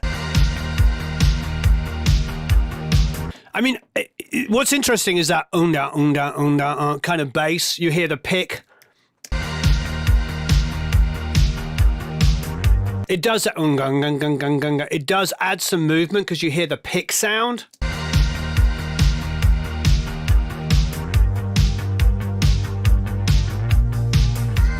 Love that slide. Love that when you hear it kind of like rolling through. Just that little drag across the beat is really fantastic. I'm a sucker for that. Simple production stuff, but really adds energy to a song, even when there's like heavier guitars around, just like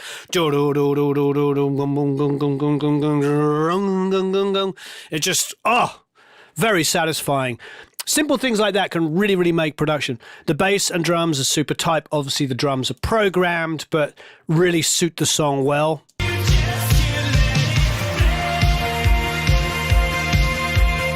Yeah, but I don't like it when the hat disappears. I get it.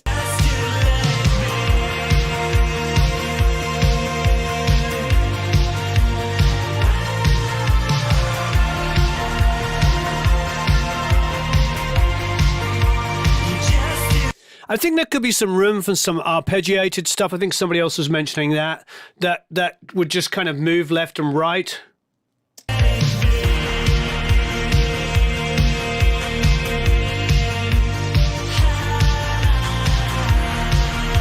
It's a little squashed together, compressed. Here, I'm not hearing as much definition as I would like in a kind of retro 80s kind of thing that it is.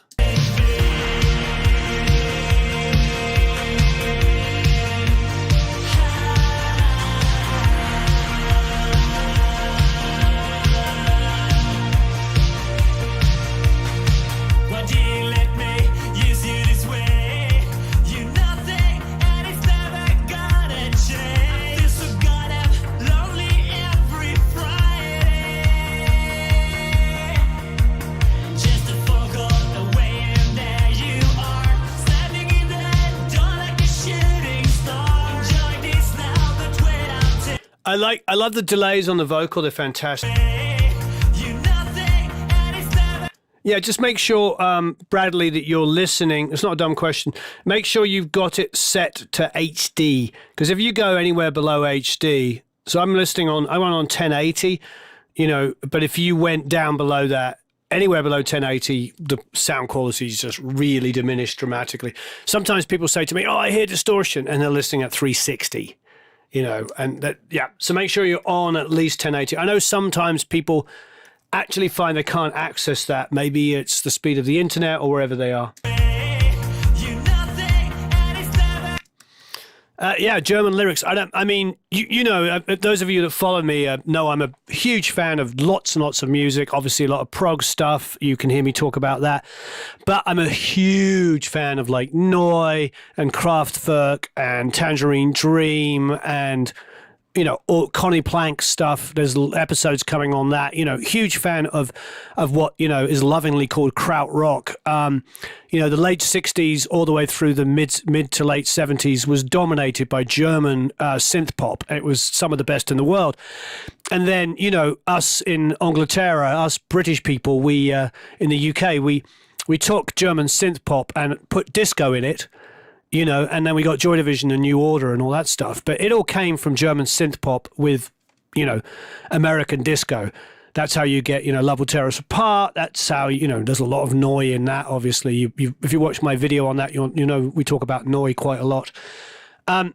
So Depeche Mode. I mean, there's the reason why all of those bands, or those bands we're talking about, went to Berlin and went to Hansa to record, because they wanted that German synth pop sound, Oh yeah, Bradley. Yeah, if you're on 720, that's probably what was happening. Yeah, OMD, all of that stuff. Yeah, it's. We were in Britain at the time. We were listening to German synth pop and American disco, and that's how you get, you know, our version of new wave.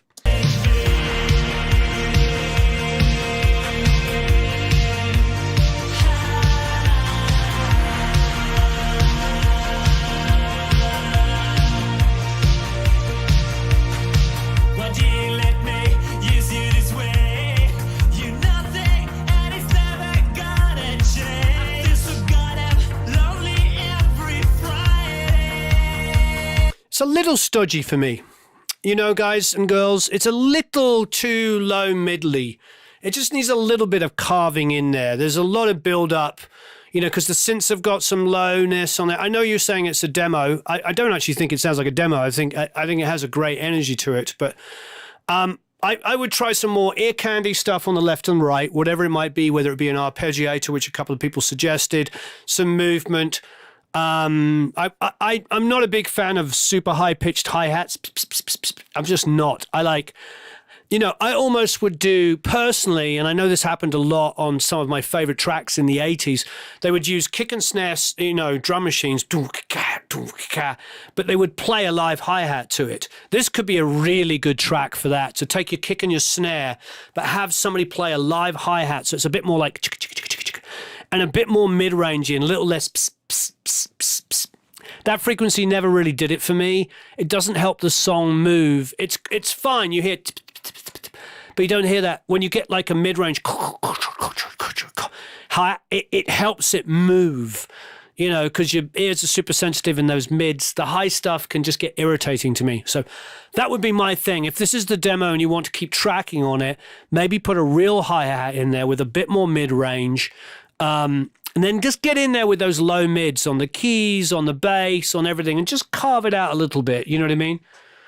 Thank you, M Court says, can't agree more with you, Warren, right now. Yeah, live hat with programmed drums is awesome. I think Chris Ibbetson's probably, Chris says insect hi-hats are a no-yo. Yeah, no. Yeah, I agree. I never enjoyed that, especially when I was super young and I had like ultra high. When I used to buy records as a kid, I would go to my grandfather gave me all his stereo equipment, and I remember going and like just winding off all the treble. Like any record I would buy, I was so sensitive to the high end. It was just like you'd see my bass would be flat and my treble would just be boom, like brought back. And in the 80s, when I was a kid and we were listening to like stuff with like super hi-hat stuff, it was like it would just drive me absolutely nuts.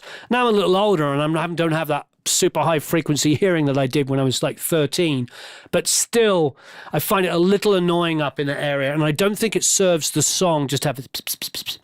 I want a little bit more mid in there, and I just think it drives it better. Plus there's something really good about programmed drums with a live hi-hat that kind of breathes. It really. Yeah, I hate egg shakers as well. I don't like those little tiny egg shakers, but I do like the thicker sounding ones that are more like... It helps it. It's the same, you go back to tambourines in rock. You know, there was an 80s thing where everything was like, you know, those half moon ones, and they... But if you go back and you listen to the Beatles, it's a Ludwig with a skin on it, and you get a... And it adds some thickness and some movement. So anyway, that would be my 2 cents. Get in there, clean up the lows, you know, so there's a bit more space in there. There's a lot of overlap between bass and synths and everything. Clean up that area. Do some judicious high passing so you can create room for it. By the way, I love the bass tone. Get a live hi-hat in there. I think you're in a pretty amazing place. I really love the track. Yeah, great. Johannes says Johannes, sorry. It's a really great track. All right, next up is Christopher. We have another question from Toby. Oh, yeah, sorry. What was the question? Thanks for your answer earlier. What if we record only in analog ways like before computers? Is it mic to preamp to computer to SSL console to tape? What if we record only in analog ways like these headphones? Is it mic to preamp to compressor to SSL console to tape? No. It's still the same thing. Because the preamp on the old school consoles, the preamp was built into the console. So you went from the preamp either on a direct out. So you'd come in a channel. I don't know how much you can see from here, but you'd come in on the channel and then you come a direct out post fader. Typically post fader. Sometimes you go pre fader, but whatever, post fader to the console, and then it came back to the console for monitoring. You could monitor off the fader that was going to that. I think you probably could do that, but nobody did. What I would do on consoles typically is I'd come in the mic pre, and then I'd use the small fader to send to the tape machine, and then the large fader would come back on the line amp, and that's how I would hear, and I would put a mix-up on the console. So the large fader would have a mix-up, and the small fader, or sometimes you could come straight off the gain control. There was no small fader. You would just literally adjust the gain, going through EQ and compression on the channel, and that would go to tape. So it's always gone preamp to tape or DAW. Always. And then coming back, you're monitoring on the console. The only difference would be is if the preamps were built into the console. Because if they're built into the console, they'll probably come off a small fader or the gain or some kind of direct out, at least from the console itself. Other times, you'd have multiple mic pre's that could be summed together through an auxiliary and then come on a fader maybe. Some people would print top and bottom snare together. I would print top and bottom tom together. I never, except when I was on a console that didn't have any bussing that didn't work. It's happened a few times over the years, but I would always print the top and bottom mic to one track. So sometimes you don't come out direct out, but you bus them together and come out as separate auxiliary or subgroup. There's many, or bus. They're all the same thing, depending on where you're from and how you want to describe it. Hopefully that all makes sense. Preamp, compression to tape, off the tape, back into the return on the console. And the preamp can be in the console, can be separate, but that's how you always would do it. You're monitoring on the console. All right. Christopher is next up, who says, hello, here's my submission for Feedback Friday Originals. I'm not the composer, but the mix engineer on this track. This one was interesting as there's not a lot of variation in the song itself. It's quite simple. So the arrangement, production, mixing decisions had to keep the song moving forward and growing. Lovely. Thanks for preempting and letting us know that. While keeping its roots and its natural, personal, reflective feel. I love any feedback that is not related to the actual songwriting and lyrics. No, this is great. I love the... I love this. Okay, great.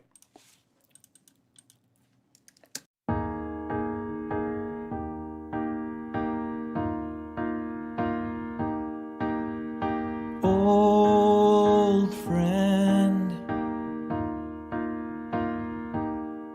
we're old friends.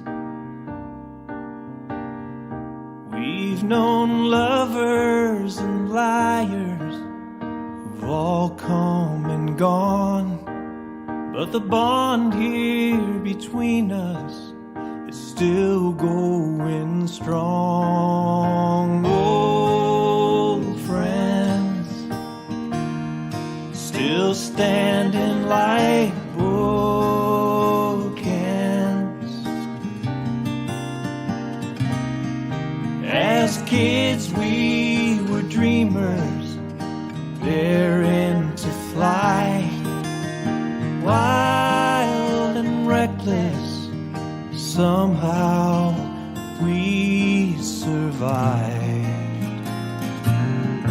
We're old friends, wondering where all the time went. Life is a jester, we stare in the eyes. We don't get the riddle till we're worldly and wise. Old friends, we're brothers who don't bend. Through fortune and failure, heartache and sin, there's only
steel and stone.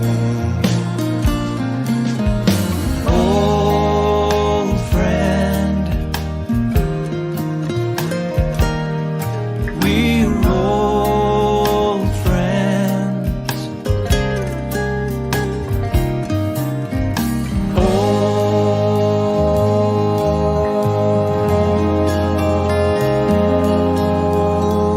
friend.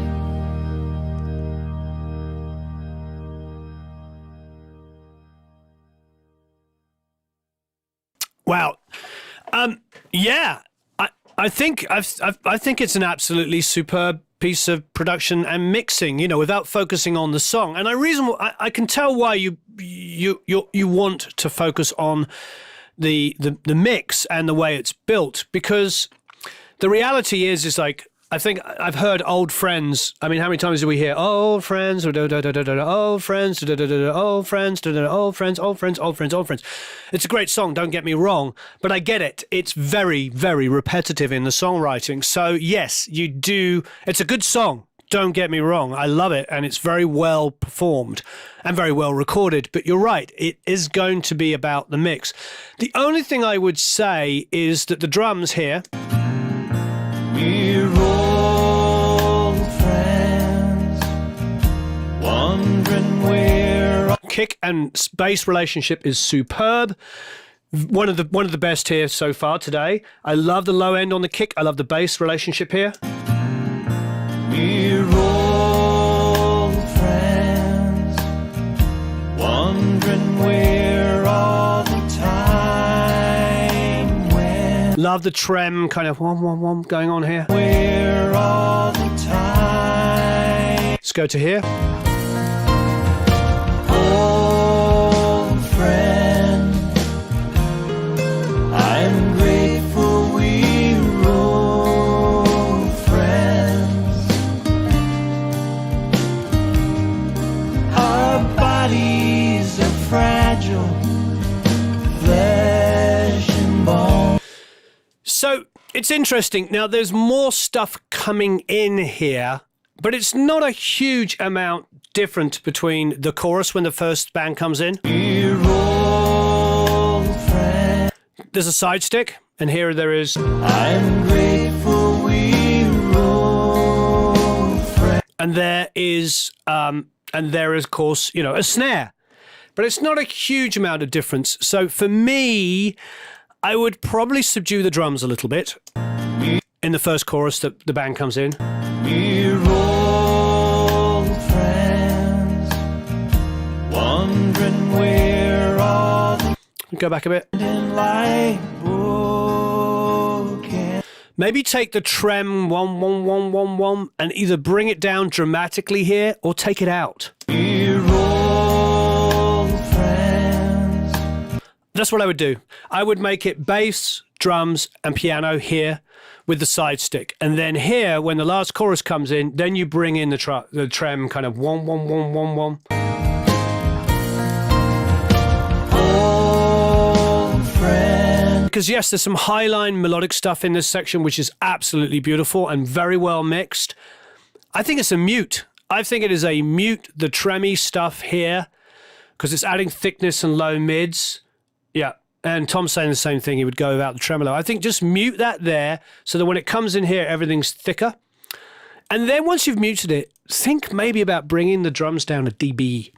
Like bring the, because then you're not competing against that. So you could bring the drums down a dB there. You could mute the thickness trem stuff, and then that would allow it to build. That's pretty much it.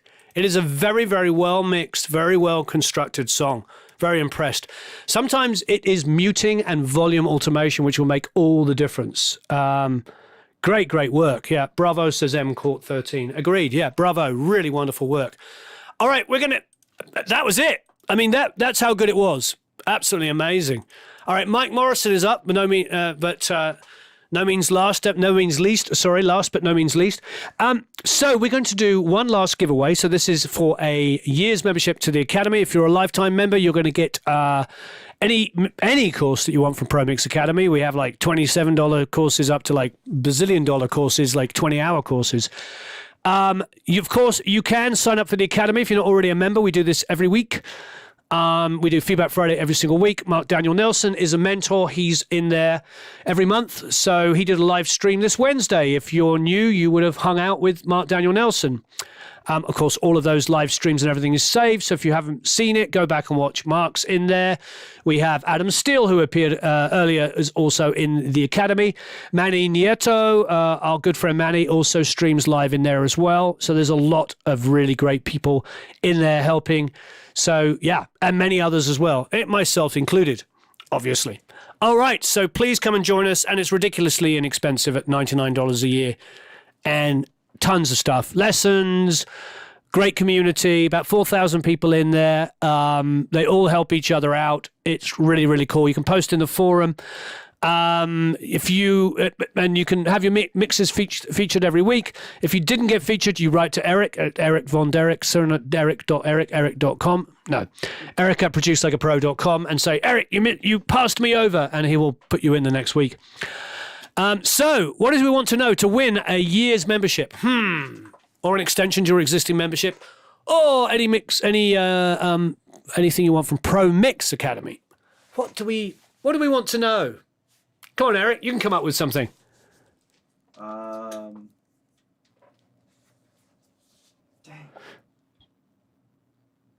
Come on, Eric, you're useless. I'm just joking. It's It kind of is, though. Come on, Eric. Help me out. If they're Lifetime, if you're already a member, we only offer lifetime memberships to people that have already been members because, of course, but a lifetime is really cheap. It's only $297. But we offer it to people that have already been in the Academy and paid because, it's just a reward for those people that are already in there. It's a super cheap deal. But yeah, once you're in the Academy, you get offered those stuff. Also, all the masterclasses we do are only for Academy members. When we do them, we only offer them for sale to Academy members. We have one coming up at the Village in February. So if you haven't already, I think there might be 2 places left. I think there's 2 places left. I think we sold 8. We sent out an email and sold 8 immediately. Oh, by the way, so let me tell you about that. If you're in the Academy, come to the Village. So I'm going to be doing a full production course, but Louise Goffin is also going to be teaching a songwriting course at the same time. So we're going to write a song or two, and then we're going to record it. Yeah, we're going to write a song and record it. So it's going to be absolutely amazing. I'm thinking about asking Mikhail if she wants to do it. What do you think? She's pretty phenomenal. Eric plucked up his ears. Mikhail, yeah. What was it? Puppy dog eyes we got yesterday? yeah. Eric's giving me puppy dog eyes. There's always something. Yeah. Busted. Anyway, so Louise is going to be in there doing it, and we'll bring in some special guests as well. So we'll have an amazing band. So if you're in the Academy, I don't know where's the, I don't know. It's in there somewhere. We should have Sam send out the email again. Yeah, Louise is amazing. So it's going to be no parole, says Paul. So if you're an Academy member, I think there's 2 places left to sign up for the course. We sold 8. It's only for 10 people. So we have to send another thing. And we're going to produce the track. So it's going to be production. Eric's not so useless. I was just teasing. Just teasing. Anyway, so it's going to be a lot of fun. So what do we want to know, Eric? Favorite studio snack. Favorite? That was a good one. Yeah? Yeah. Eric says, what is your favorite studio snack? I like that. Could be like a Mars bar. Could be cashews. I like cashews because that comes from working with Jack Douglas. He always has cashews. So cashews. Favorite studio snack. I like that. Anybody can answer. M&M says F in chat. Egg roll, pizza. Pizza's a big one for studios. Yeah. M&M's with no brown ones, says Ray Mears. Waffles, says Tim. So, yeah, we're going to pick a winner from that. And please hit the like button. And we're going to listen to the last one. So we'll announce the winner at the end after listening to Mike Morrison. Let's check out what Mike said. Mike said, 5 years as a member. Wow, and finally submitting a mix. That means you've been in since the beginning. Wow. In 97, I left a corporate day job in New York City to start my own production company of a one-man studio at the fearless age of 26. Amazing. Since then, I've split my time between working with clients on 2D and print design, 3D modeling and animation, and my first true love, music and audio production. About a third of my time is spent on music projects. The artist is Tom Griffith, described himself as a recovering jingle writer. Children in the 80s might remember his jingles such as I've got that M&M's feeling, finesse is sometimes you need a little, sometimes you need a lot, and other earworms. Amazing. We made a few albums together, including 40 years later with Rafa Guzman picked up as Album of the Year in 2007 while he was working on Newsday. Amazing. Congratulations. Inspiration for this was a sultry blues jazz vibe. Nora Jones is probably the closest reference, but we wanted to lean a bit toward a modern pop vein. I wanted the vocal to reach out of the speakers and seduce the listener. Let's Get Lost for a While. Words and music by Tom Griffith. Vocals, Adina Leon. Guitars, Tom Griffith. Trumpet, Todd Horton. Electric piano, Rob Spainer. Bass is programmed. Equipment use, a Warm 47 on vocals. 87 Strat. Nice. A Gibson ES175. Lovely. Fender Deluxe amp with a SM57. Also lovely. Omnisphere Trillium for the bass. Mixed with Cubase through UAD Apollo X8 interface with Genelex 1029 monitors. A 1091 subwoofer and co-produced and mixed by yours truly. Excellent. Looking forward to hearing it. Mike Morrison, Let's Get Lost for a While.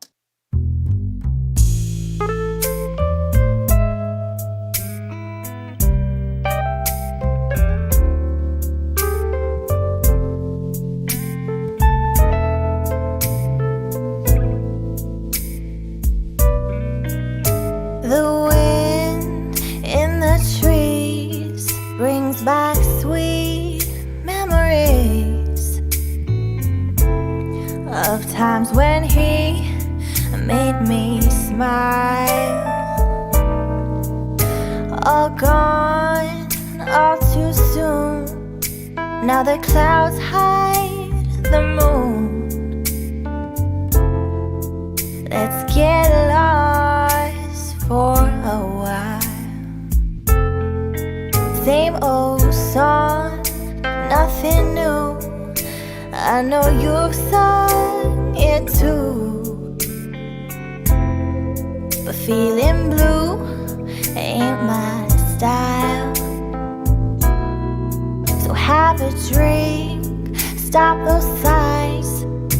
Hold me close and close your eyes. Let's get lost for a while. Let's drop out of sight, disappear for the night,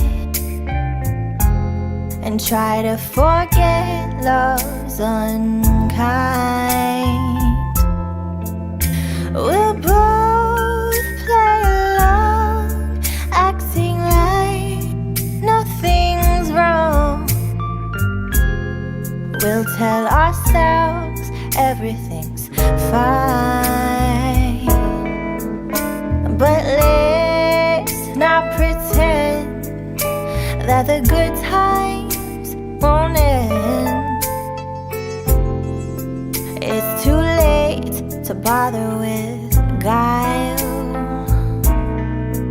For as long as it lasts, let's just shake off the past and let's get lost for a while.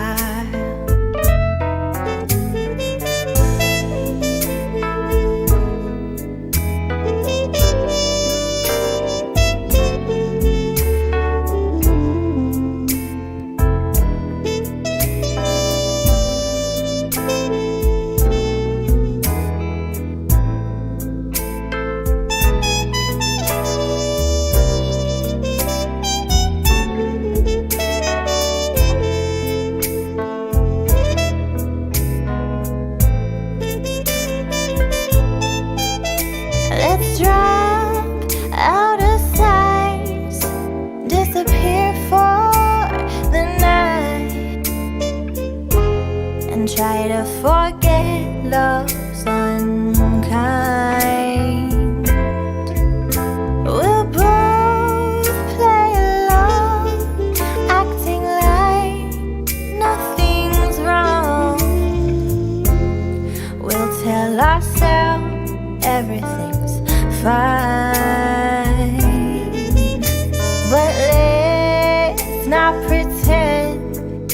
that the good times won't end.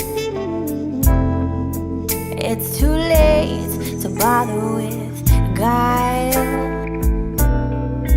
For as long as it lasts, let's just shake off the past and let's get lost. Let's get lost. Let's get lost for a while.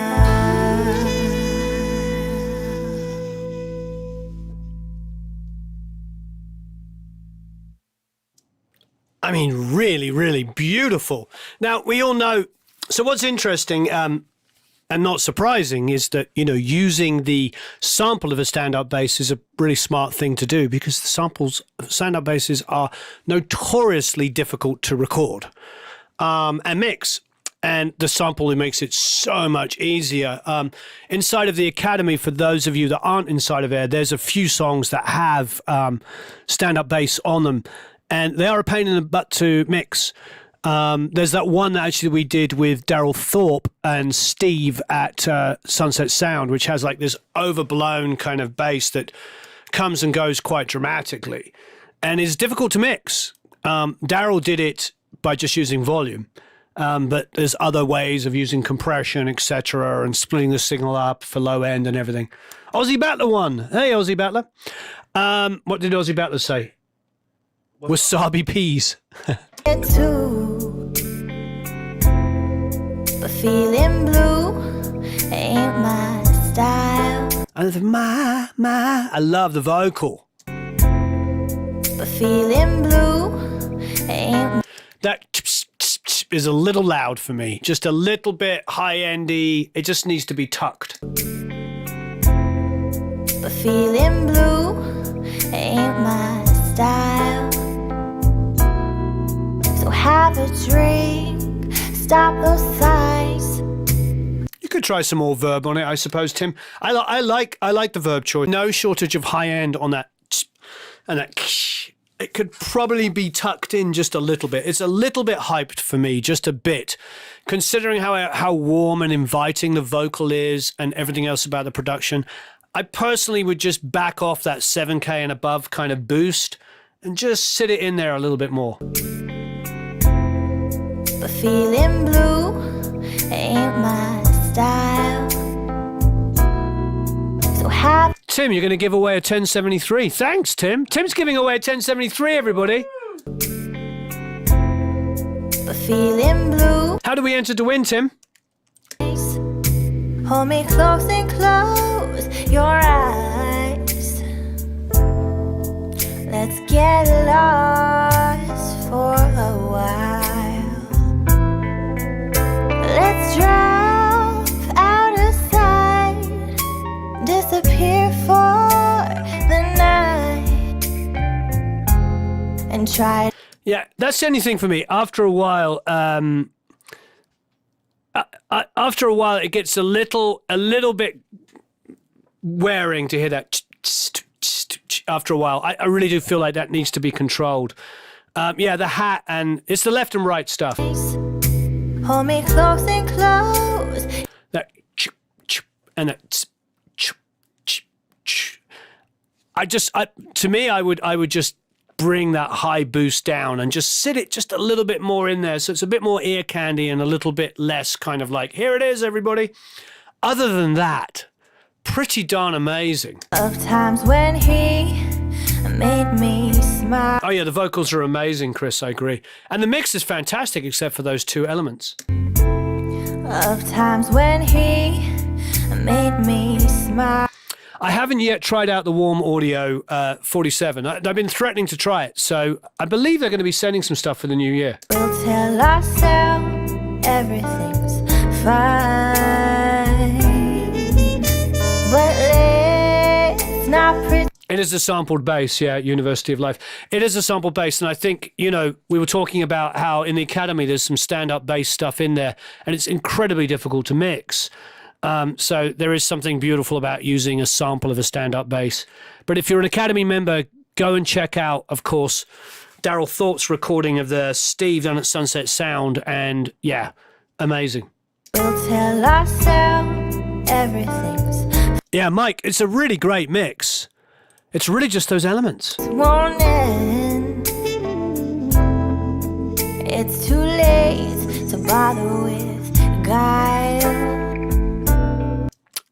That would be great. Yeah, right. Ray is saying, can we have the multi-tracks? That would be amazing. So for everybody here this week, if you can donate the multi-tracks to the Academy for everybody else to mix, which is what we do a lot of the times, lovely people. Wismos says the song for them today is This Song Is the Winner. It's a beautiful song. Wonderful, wonderful work. Mike, incredible work. Yeah, if you could donate those multi-tracks, putting you on the spot, and everybody else, that would be amazing. What a great, great week. Congratulations to everybody that won. If you're not already an Academy member, please click the link down below. There's a ridiculous deal. Eric's going to put it in now. 3, 2... We did it!